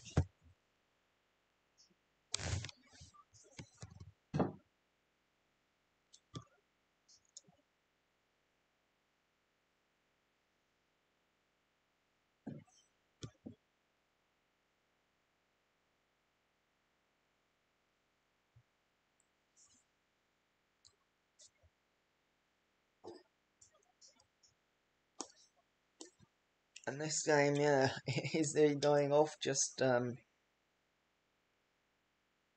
referee talking to Dendoncker. Don't even know what he did really. Seemed see the replay again. Well, if anything, it was a foul by Mertens, but I think that was harsh anyway on the Golovin. Now a long ball played forward by Russia, and this one has more to it, to be fair. But then the second ball, and it's a free kick. It was Ostoev who put it in, and Zuba fouling. Was that Boyata trying to get it back, or no? It was Dendoncker there coming back. Zuba's shot at was a straight at Courtois anyway.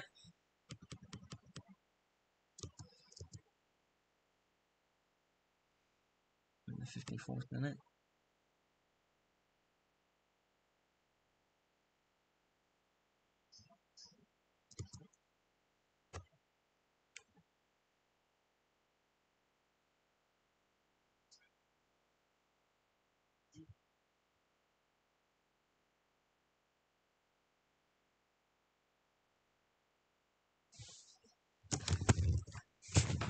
And by Courtois. Golovin with the cross.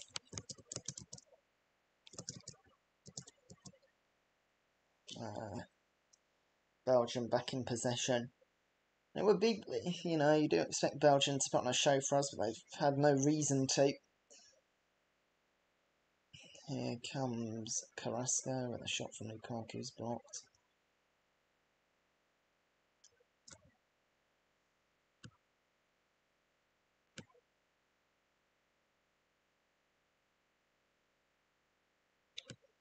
But with 35 minutes to go, it's Belgium 2, Russia now.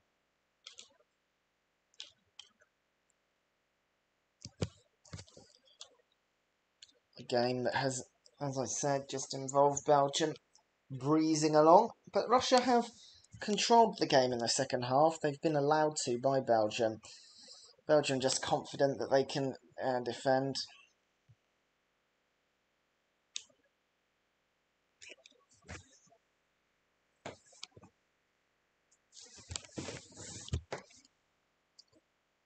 Here comes Russia once more.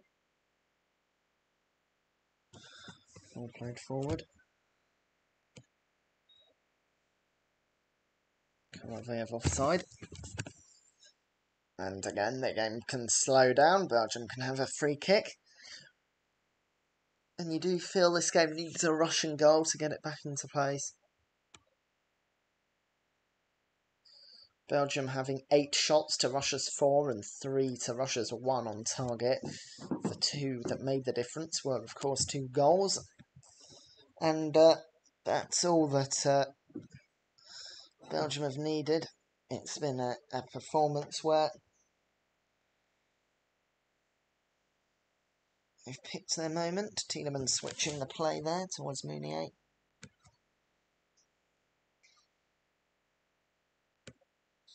And it's with Vertonghen. Carrasco. Out for a Belgian throw-in. Came off the Rush player.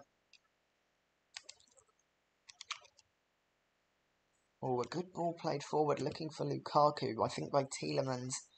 But Russia defenders did their job. Here is Kovacev.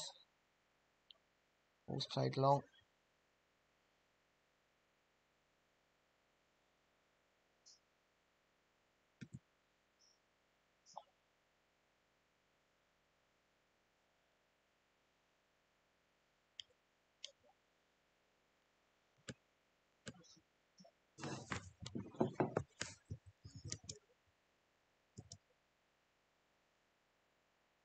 Forward.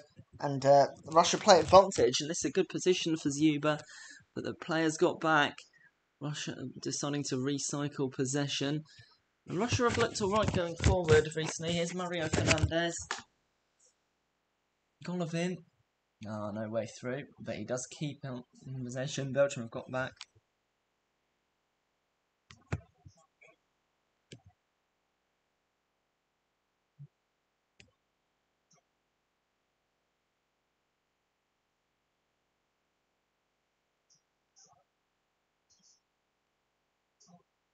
Zobnin out for a throw in. Sorry, corner. Just came off Mooney last. And Russia will hope to do something. Everyone has come up for it, including Semyonov and Diveyev. It is the fourth corner of the game and the third from Russia, and that's good to hear. A bit of noise from the Russian fans who have mostly been subdued by the Belgian performance. So in it comes, but it's a poor ball. In by Tielemans, out for a Russian throw. That noise sadly goes away.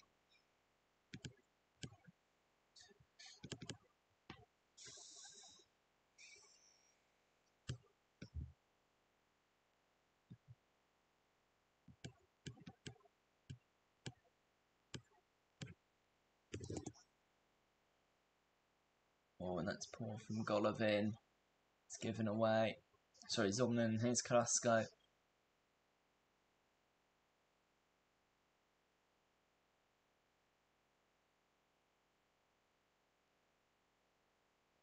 Slowly playing it around, and Tonka and Tielemans.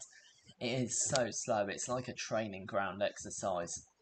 They have no need to use more energy, barely even trying. It's Carrasco with 3 teams coming through from the group, potentially. Definitely 2 teams. Denmark consider their best rival losing against Finland. They know, even if they don't win, they should be fine. But looks like it will be a win, and a pretty easy one. Is Lukaku holding up play? But good challenge from Russia. Look how deep Artem Zuber is inside his own half, behind the ball. He's, like everyone else, isolated. And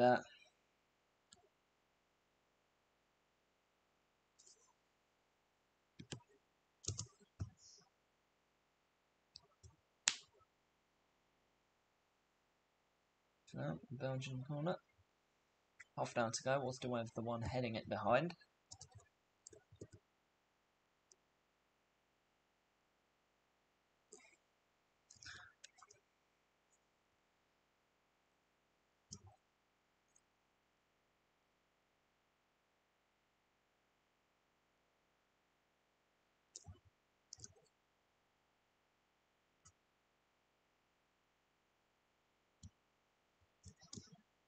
And it comes punched away by Shinin. And touched out by Golovin for a throw-in. For a Belgian throw-in. We're here now in the 62nd minute.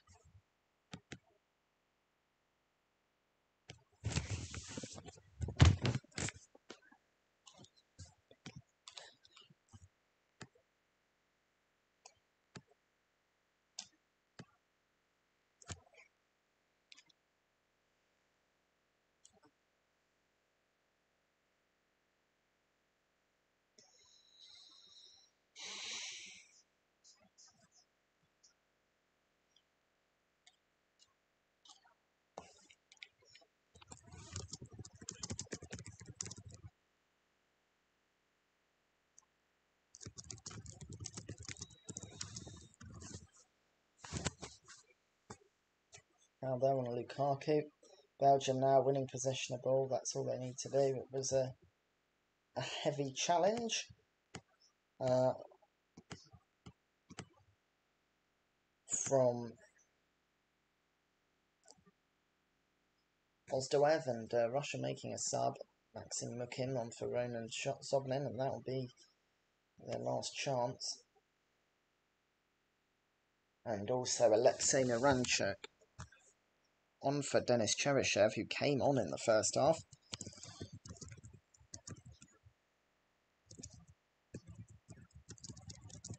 So, well, that says a lot.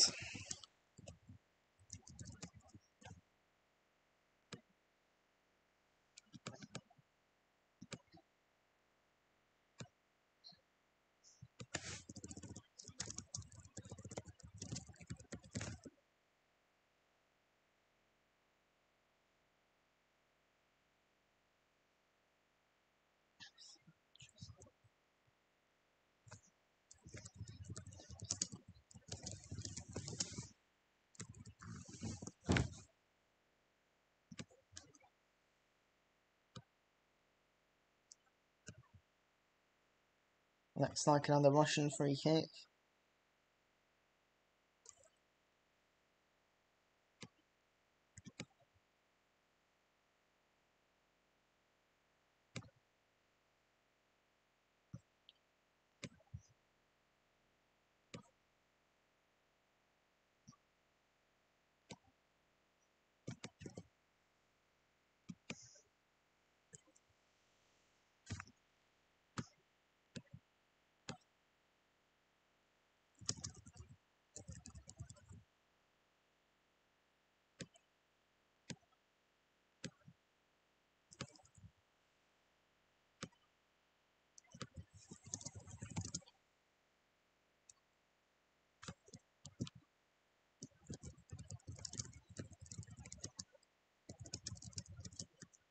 And just a foul there. I thought that was a fair barge by Zuber on Vertonghen, but a free kick to Belgium.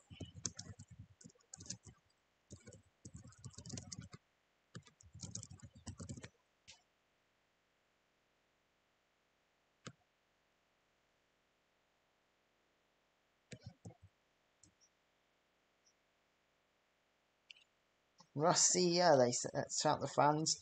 They still believe that maybe something can come of this game. Well, we'll see.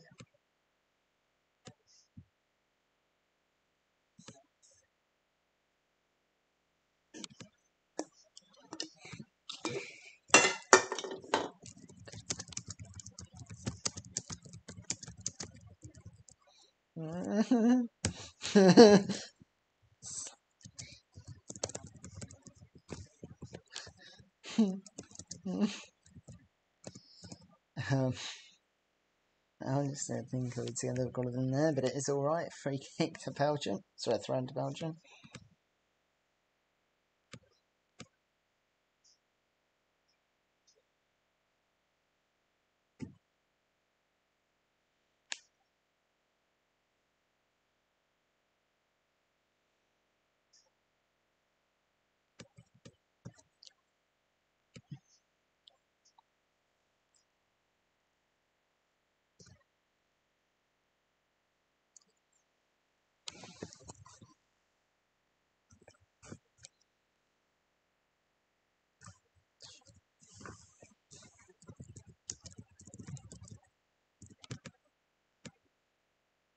Carrasco making the run.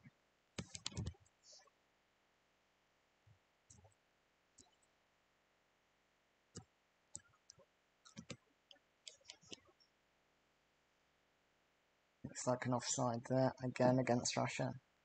Again against Artem Zuber.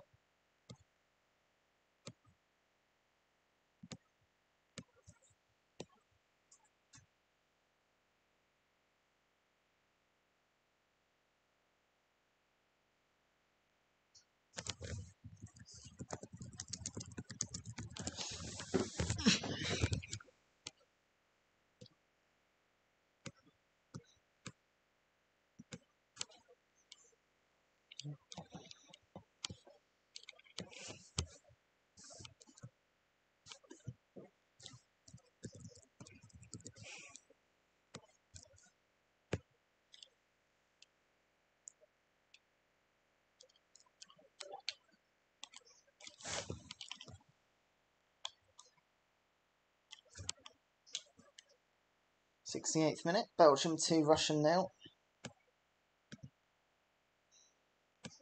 It's now getting even cagier than it was before.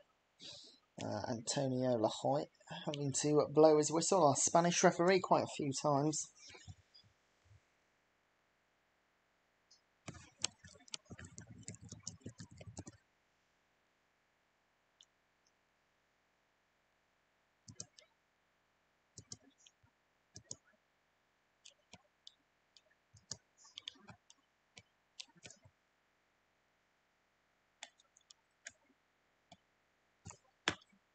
Long ball played. Lukaku can run on too.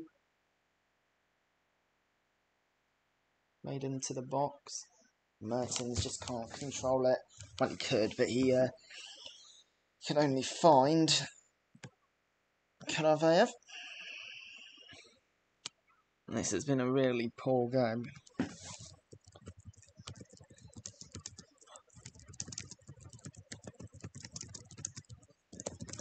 Torgan Hazard. Round away round.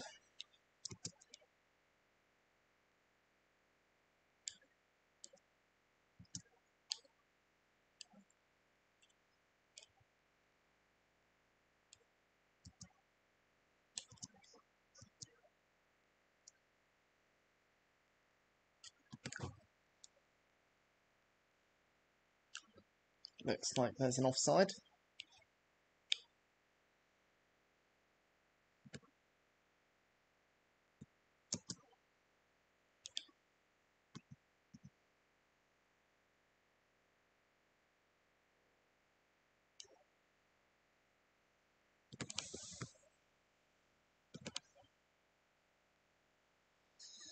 Belgium again just playing the ball around. We have 20 minutes of this.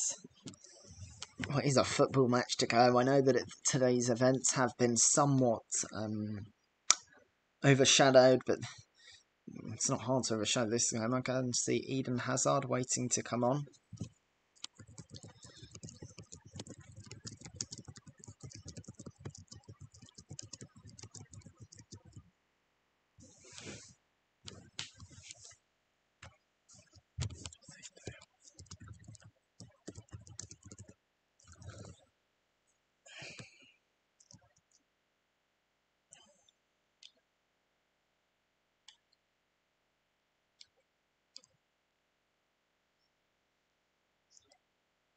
Looks like, well, obviously Russia have used all of their changes, but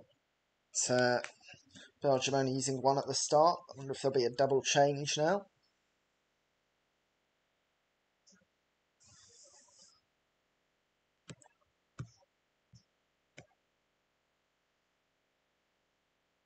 Looks like Vertonghen is down, and that's why there is all of the confusion.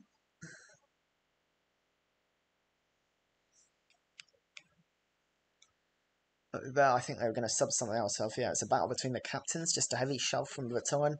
So they were going to sub off Mertens, but now they're thinking, oh, if Vertonghen's down, we might have to change the plan. Eden Hazard looks like he is coming on now for Mertens. And yeah, he's on, so that is a sub. We'll see if there's another sub made. Is number 2.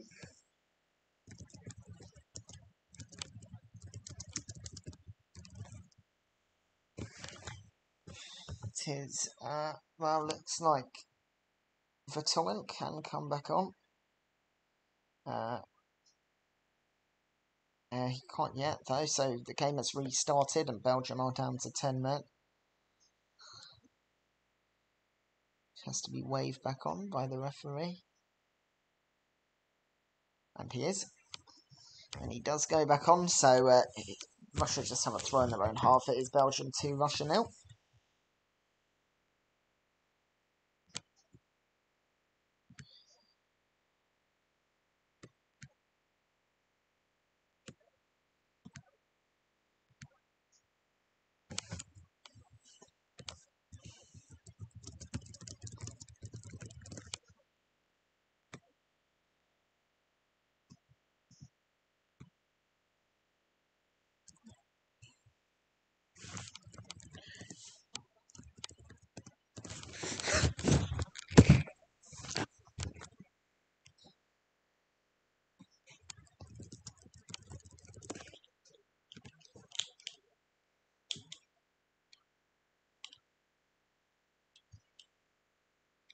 Belgium just passing it round the back, looking if there is an opportunity to get a third, they'll take it, but they're not going to force the issue. They know that their job is done.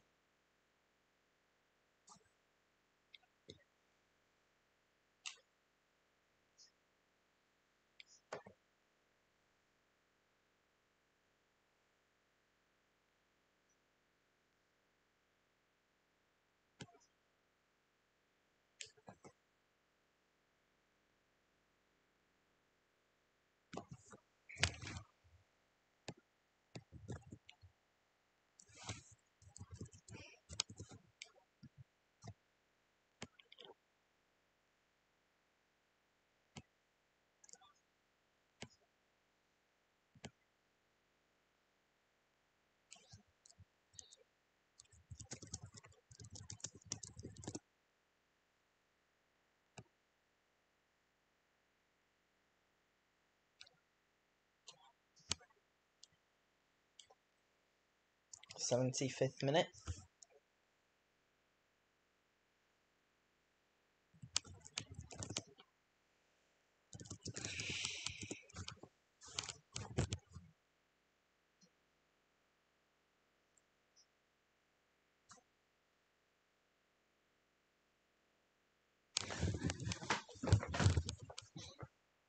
Here it is.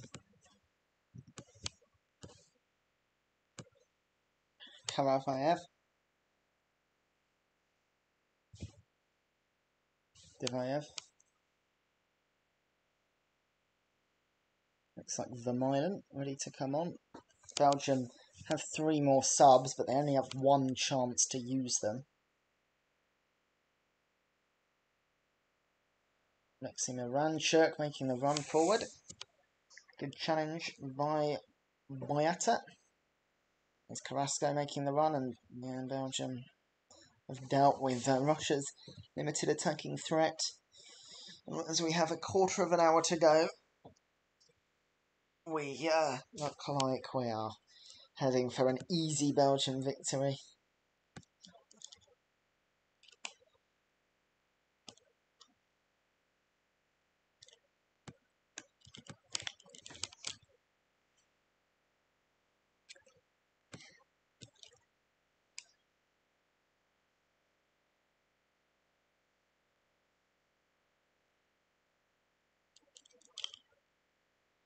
And yeah, looks like that will be Belgium's last change then. Thomas Vermeulen of Vissel Kobe in the Japanese league, ex-Arsenal and Barcelona. Oh no, there will be another change. Dennis Pride of Leicester on for Yannick Carrasco.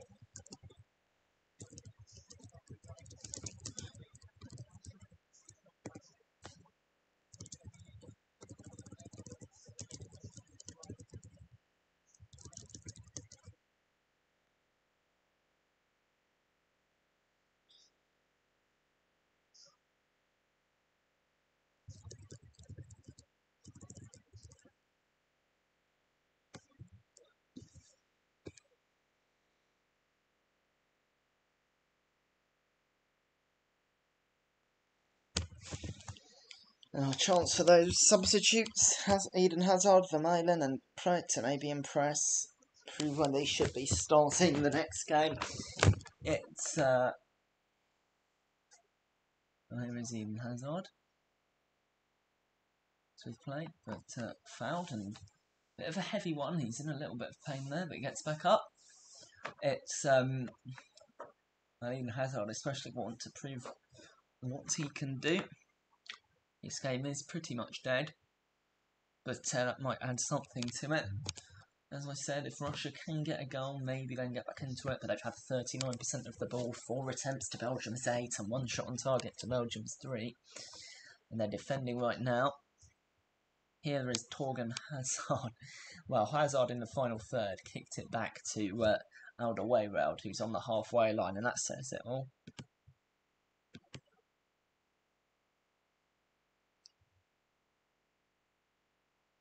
Nod. Past Diveyev. But chance it to Torgan Hazard. I'm just going to keep it.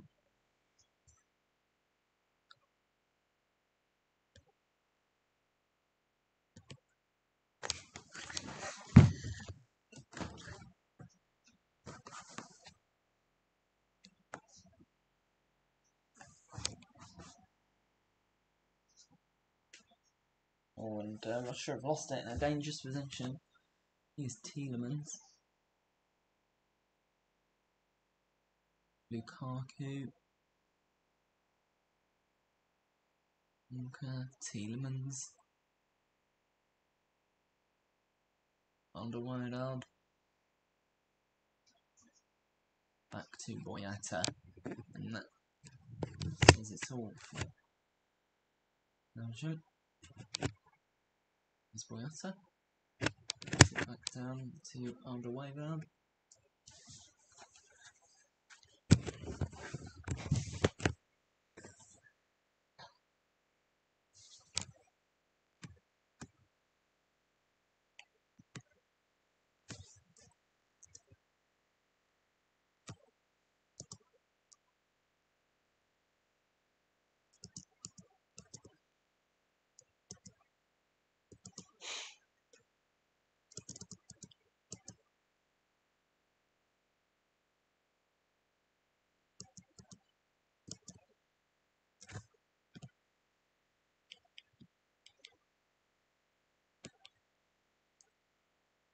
It's a foul on Alexei Miranchuk by Tielemans. 10 minutes to go. It has been a slow one.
Out again for a throw-in to Belgium. Just a really slow game still. We saw a slow game from Russia in the friendly away to Poland. The second half was a real slog. It's sort of been like that again. Just two teams that seem confident the status quo is going to happen and not doing too much to change it.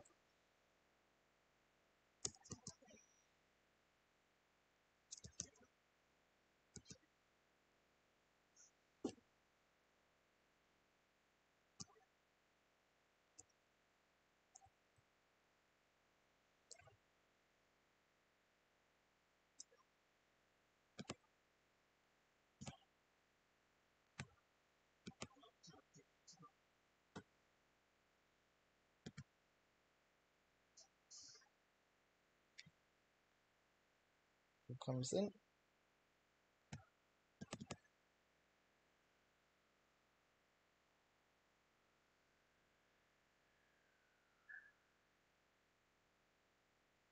In the 83rd minute.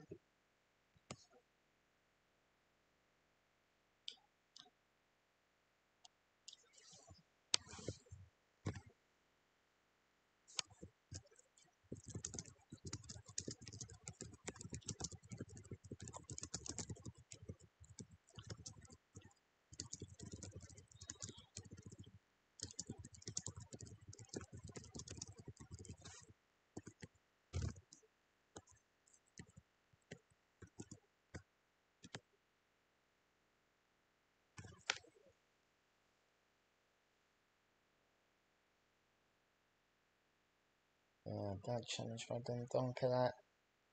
And it gives Russia the opportunity to put a free kick into the box, get a goal now, and who knows. They do have big players that can head a ball in. It's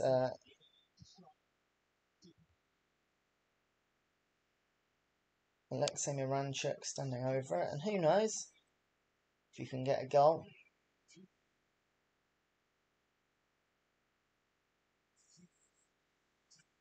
And it comes, headed down. Horrible. Scotland is gone again. Golovin can put another cross in, but it's another poor one. Does come off Boyata for a corner kick.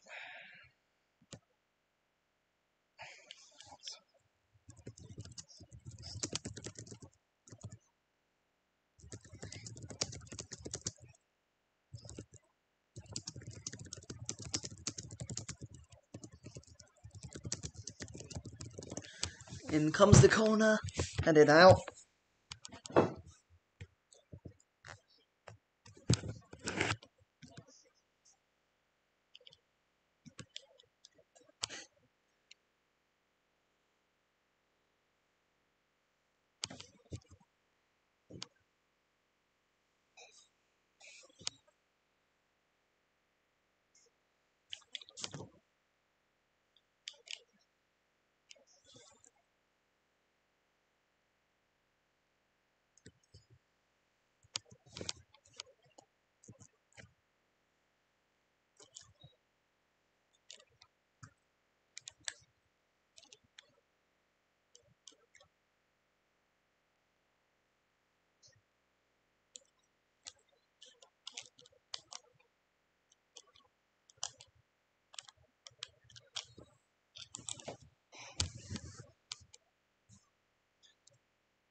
out for a throw.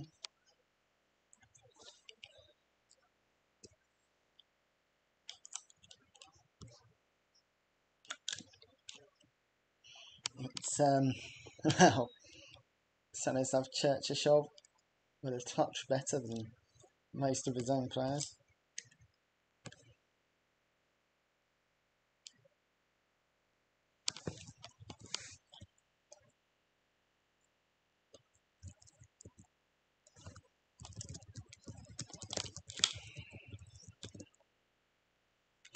Yeah, on the 86th minute, forward.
Is Dendonka. The ball just being played sort of back and forth between the two defences. It's now in the 87th, soon to be the 88th minute, and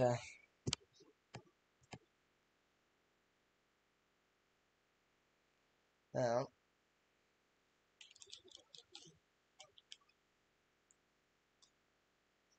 there's Tielemans.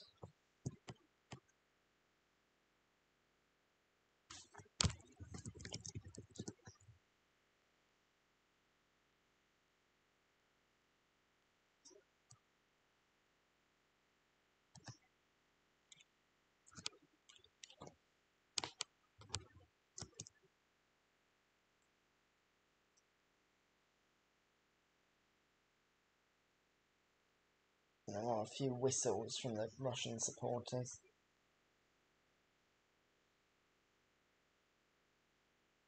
There's Romelu Lukaku, played in, and it's 3-0 out of absolutely nothing. And that sums up the way Russia have played. Already 2 goals from him, the first player to score 2 in this tournament. And the Russian fans on the fantastic Lukaku with a goal. Doesn't even need to look up, just a long ball. And where is the Russian defence? They are nowhere. And Diveyev nearest to him. It's just so easy. And it makes it Belgium 3, Russia 0. Adding some gloss to the scoreline. Which, to be honest, making it seem more like it deserves. And any doubts are now gone. This game is now officially over. Lukaku with goal number 2 in Belgium's match number 1. It's Belgium 3, Russia 0.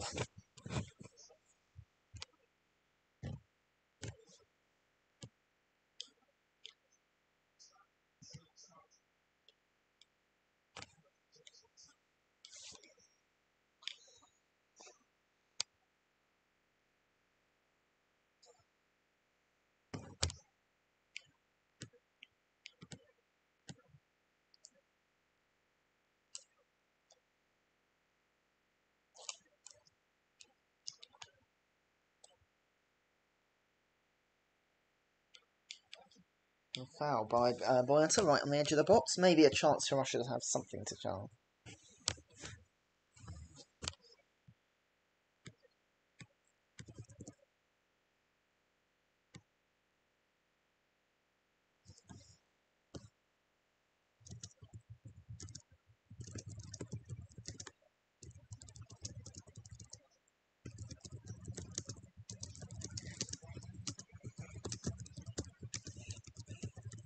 We are now into stoppage time.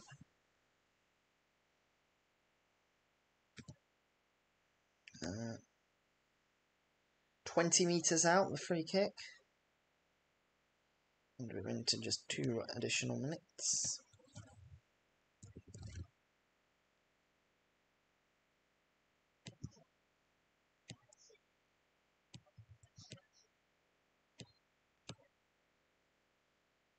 And it comes and just over the bar from Alexei Miranchuk, and that will be that.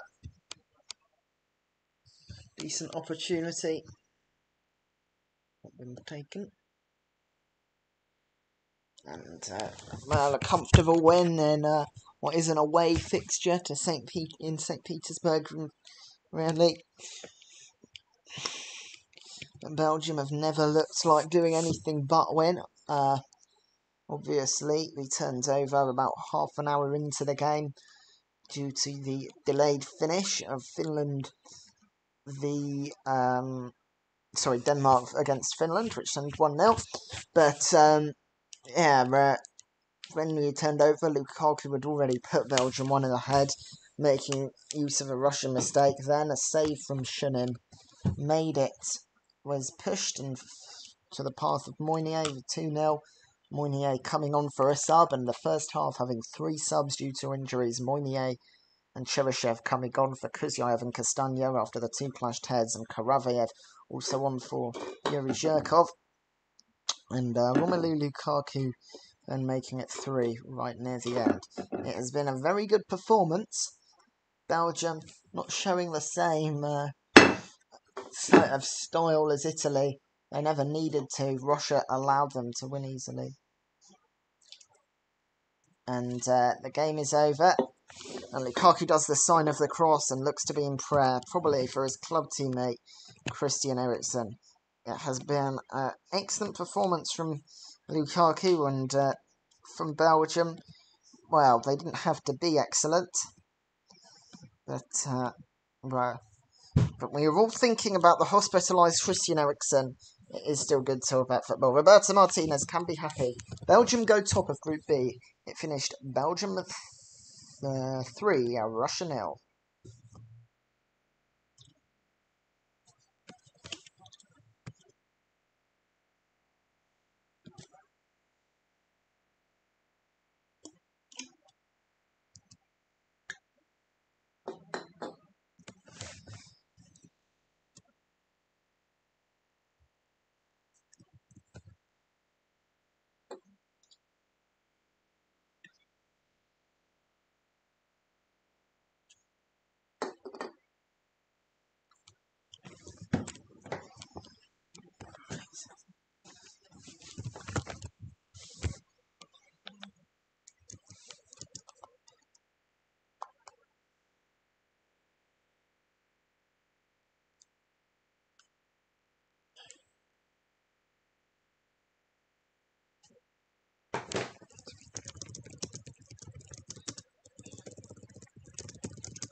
And I will be staying on for the next few minutes. We'll stay on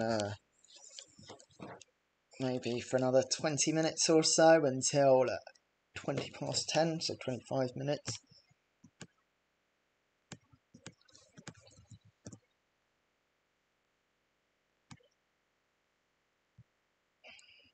Also,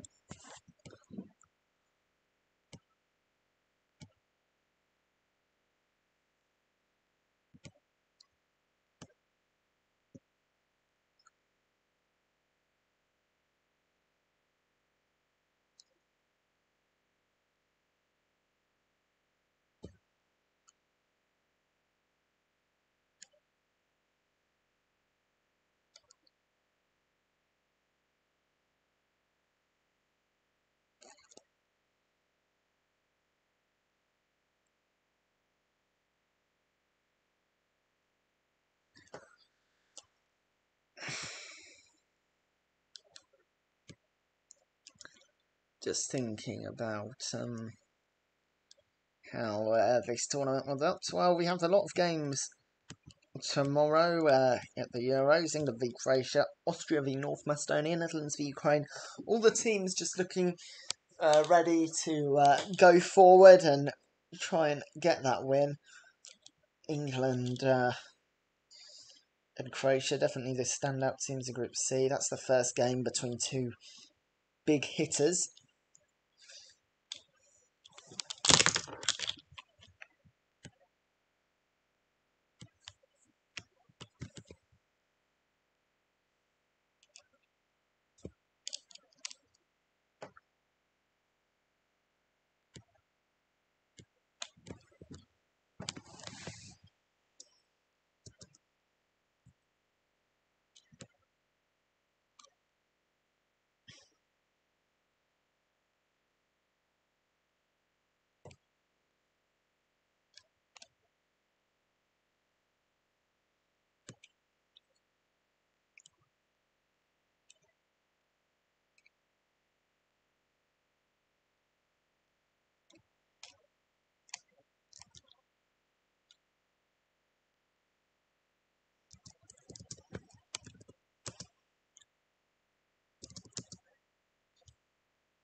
So the way it is, Group A with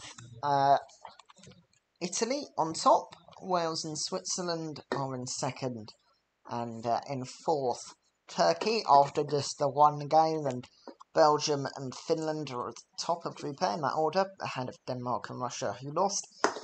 Belgium making some stats, the first team to score goals in the first half, the first nominal homer team, even though they're actually playing away, to get the win and to go ahead, as well as the first player to score two in a game, Romelu Lukaku.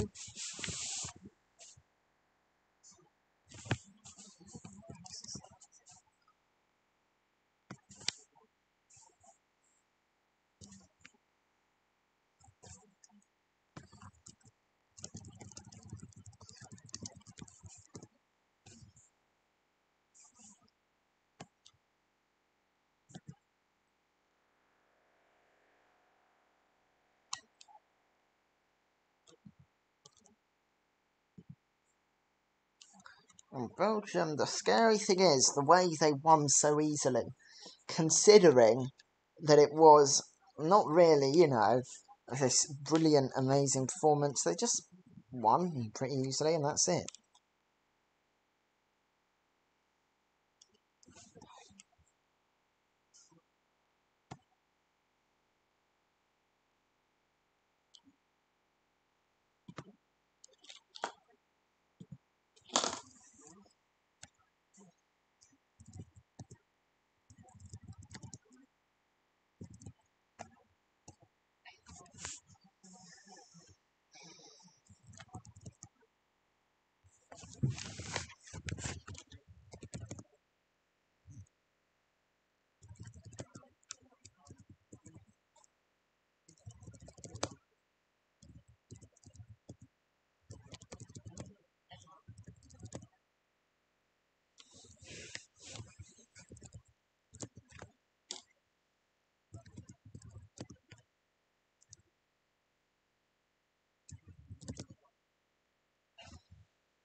We're just looking at those pictures in Copenhagen again. The Danish fans, Danish players walking on.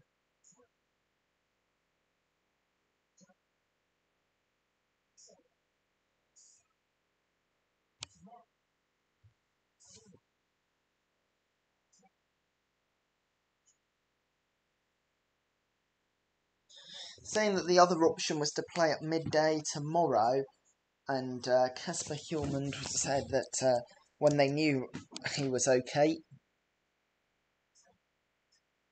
he should play forward. Is from the Finnish player. It's going well.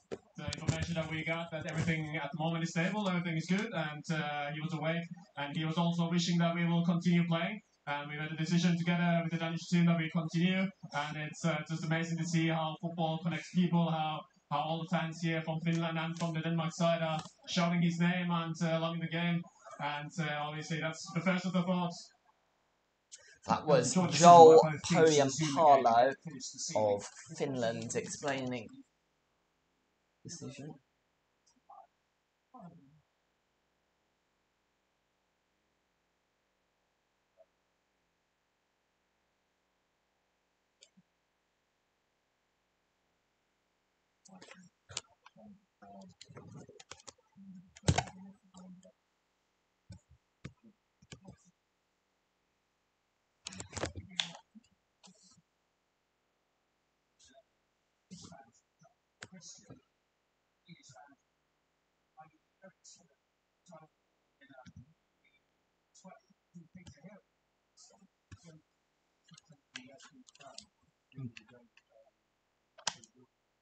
Fans all together clapping and chanting Christian Eriksen's name. See Ian Wright on ITV, who looks very moved.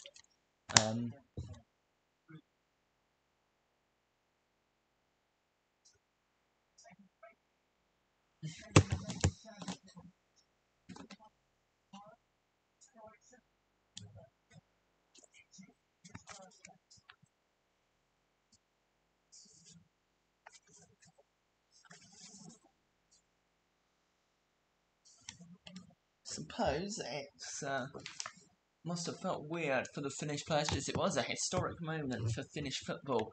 They winning their first ever game at their first ever game in the European Championship.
Meanwhile, Copa America gets underway tomorrow, and well, it has been absolutely chaotic tournament. I'm just talking about Copa America. Copa America, they decided to move it to 2020. There was meant to be one every odd numbered year, every 4 years, so 2007, 2011, 2015, but then 2019 they decided 2019 would be the last one, and they wanted to hold it again in parallel with the European Championship, so Copa America 2020, which was co-hosted in Argentina and Colombia, which are the other sides of the country. However, it was moved to 2021 because of COVID, and then the co-hosts. Firstly, Colombia was stripped due to civil unrest. There were protests going on about the current president of the country and other issues. Then Argentina lost its co-hosting rights due to COVID problems in the country. The only way they could solve it, they thought, was to come up with the worst of both worlds, Brazil, which has both civil unrest and COVID. But tomorrow at Estadio Nacional Mané Garrincha, Brazil would have wanted to restart and go for glory after winning in 2019. But there is more news. Venezuela's camp has been hit by COVID. 12 of their players and coaching staff positive, all asymptomatic, all isolated in a hotel. CONMEBOL has not given a statement, so as for now, it will restart. But we'll see about that.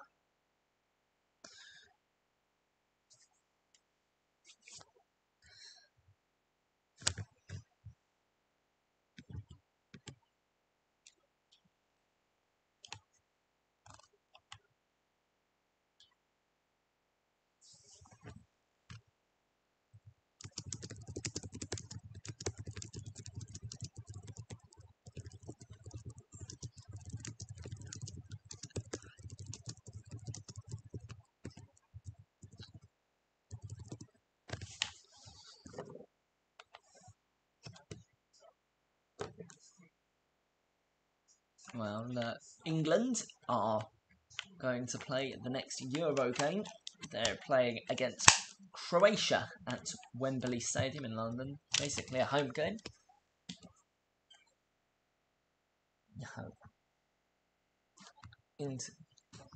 Interview with Phil Foden about his hair and saying it wasn't based on Phil Gascoigne, but it does have that Euro 96 feel. The first home game at Wembley in a major championship since 96. Now we have an interview with Declan Rice. If Mason, Jayden, Phil and Jack are the pin-ups, Gareth Southgate's number 4 plays a different role. Holding midfield. Mastered by some of the greats, but very few Englishmen. I want to protect back 4 to make their life easier. Reading the game is a massive part of it. Be back in possession of the ball. And that's the bit I thrive off. I love doing that type of work. Rice saying that he's there to protect the back 4. Just picked because of your name. He sees me as like a leader. He likes that. You know that I'm young and obviously I take on responsibility. So he always says to me, just keep doing what I'm doing. Where does that personality come from? I think my family and my brothers, to be honest with you. One of my brothers is a bit of a nut and the other one's a bit composed. I've got two sides to me. I can be the jokey, giggly one or I can be a focused one. So yeah, I've got a bit of both of them. That is what the holding midfielder needs. Silk, steel, sweetness and fun. So protecting the back 4. I always want to see someone go through someone, take the ball and then come out the other side. So you always want to win them as a midfielder. No, suppose. It was a player I watched growing up. With a back 5. He always played. But if they don't play a back 5, always heart on his sleeve. Don't think then he can be almost that third man. How are you when it comes to criticism? I think I've learned to now just take it with a pinch of salt. Really needs to improve. Where do I get to start? As a positional player, don't be consistent enough. Roy Keane made it clear 18 months ago you had a bit to learn in the role. Yeah. Is that fair? Yeah, definitely. I'd say so. He doesn't stay with runners. He's sloppy in possession. I can go on. Coming from people like Roy, you have to take that on the chin, and you can take the criticism and try to then add it to your game. Start taking you up the levels. Adding to my game, which I feel like I've got so much better at this season, is taking the ball forward more. The Vieira's, the Yaya Toure. If you can start running with the ball as well, that's really effective for the team. So, to the next chapter in the rise of Declan Rice. Croatia. So yeah, obviously England switch between a back 3 and back 4. So if it is a back 3, it might let the wing backs go forward more. I think England always have to go off to a winning start. That's the only thing we're thinking about at the moment is going out there and winning on Sunday and making everyone inside Wembley and at home. Especially someone like me who's also like a fan as well as a player going out there. I just need to stay composed, relax, and hopefully everything just falls into place. Another one Sunday? That'd be good. That'd be amazing. Maybe a long range shot this time or something. I'm due one of them. Which brings us to the most important question. If you had to play alongside one of them, who would it be? King or Vieira? Oh, what a question. I say King. I could just imagine two holding midfielders tearing the pitch up. Yeah, I think I'd be suited to play next to Roy, to be fair. So there we A go. bit of self-knowledge is good, and he seems to have taken it on board, doesn't he? So yeah, the back four. If it is a back four, Royce can flex both. If it's back five, he can be often that fourth defender. If the two wing backs can go forward, that's what he said he wanted. There'd be extra protection, and maybe England need a bit of defensive protection despite all those expressive, forward-thinking players.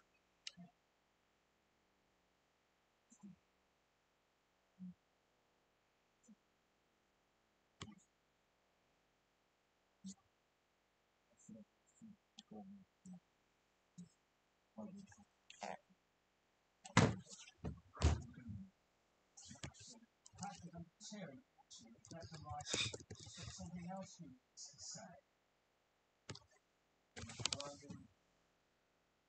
Ideal midfield would be Roy and Patrick. Next to me in the middle. Obviously, I left Patrick out earlier. Don't take offence to that, please. I do say I watch you growing up as well. So yeah, that would be a great midfield. We'll give you the free roam, role where you can go and do what you want. Me and Roy will sit in there and do all the dirty work. No problem. I'm glad we played that. So he's saying his dream midfield is with Vieira and Roy Keane.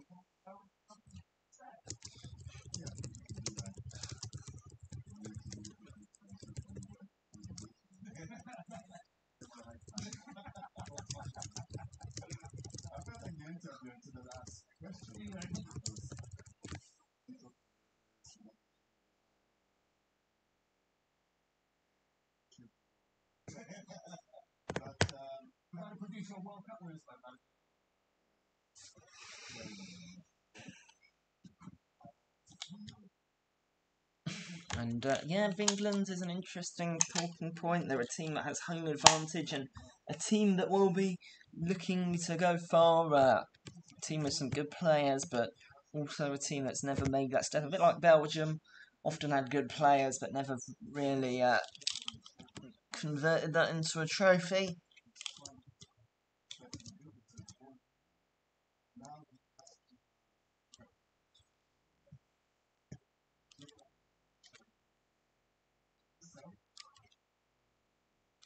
Protect what is England's weak spot, which is them.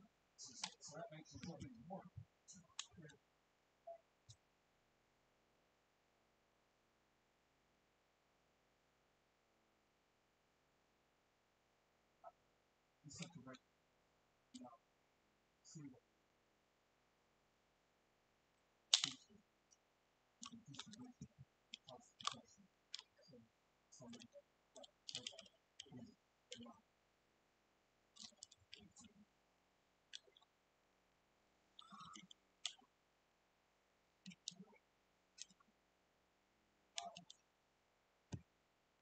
You have a nice smile. Yeah, that smile is say, here we go. I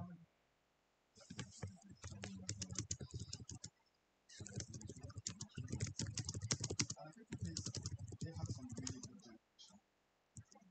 They never managed to gel well together. It's why they believe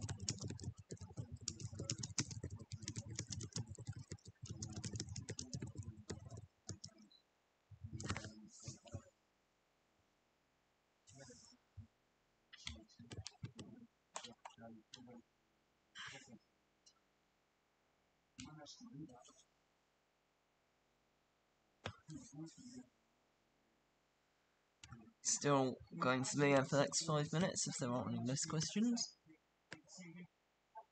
As I said, tomorrow, as well as the England game, there is Austria against North Macedonia, and the Netherlands will take on Ukraine. On Monday, our live came home Plenty of coverage. The Euros.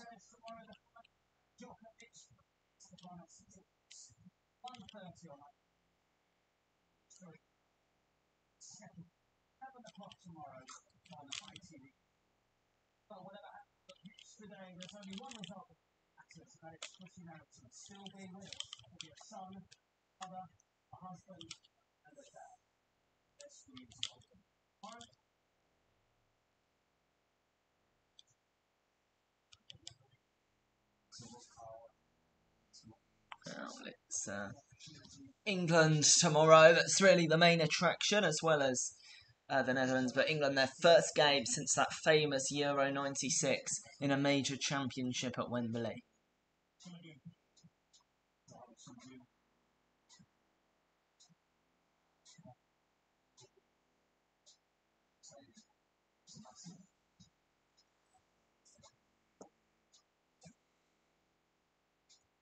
But Croatia are no mugs either. Anyway, I will hopefully see you tomorrow. Hope you enjoyed, and good night.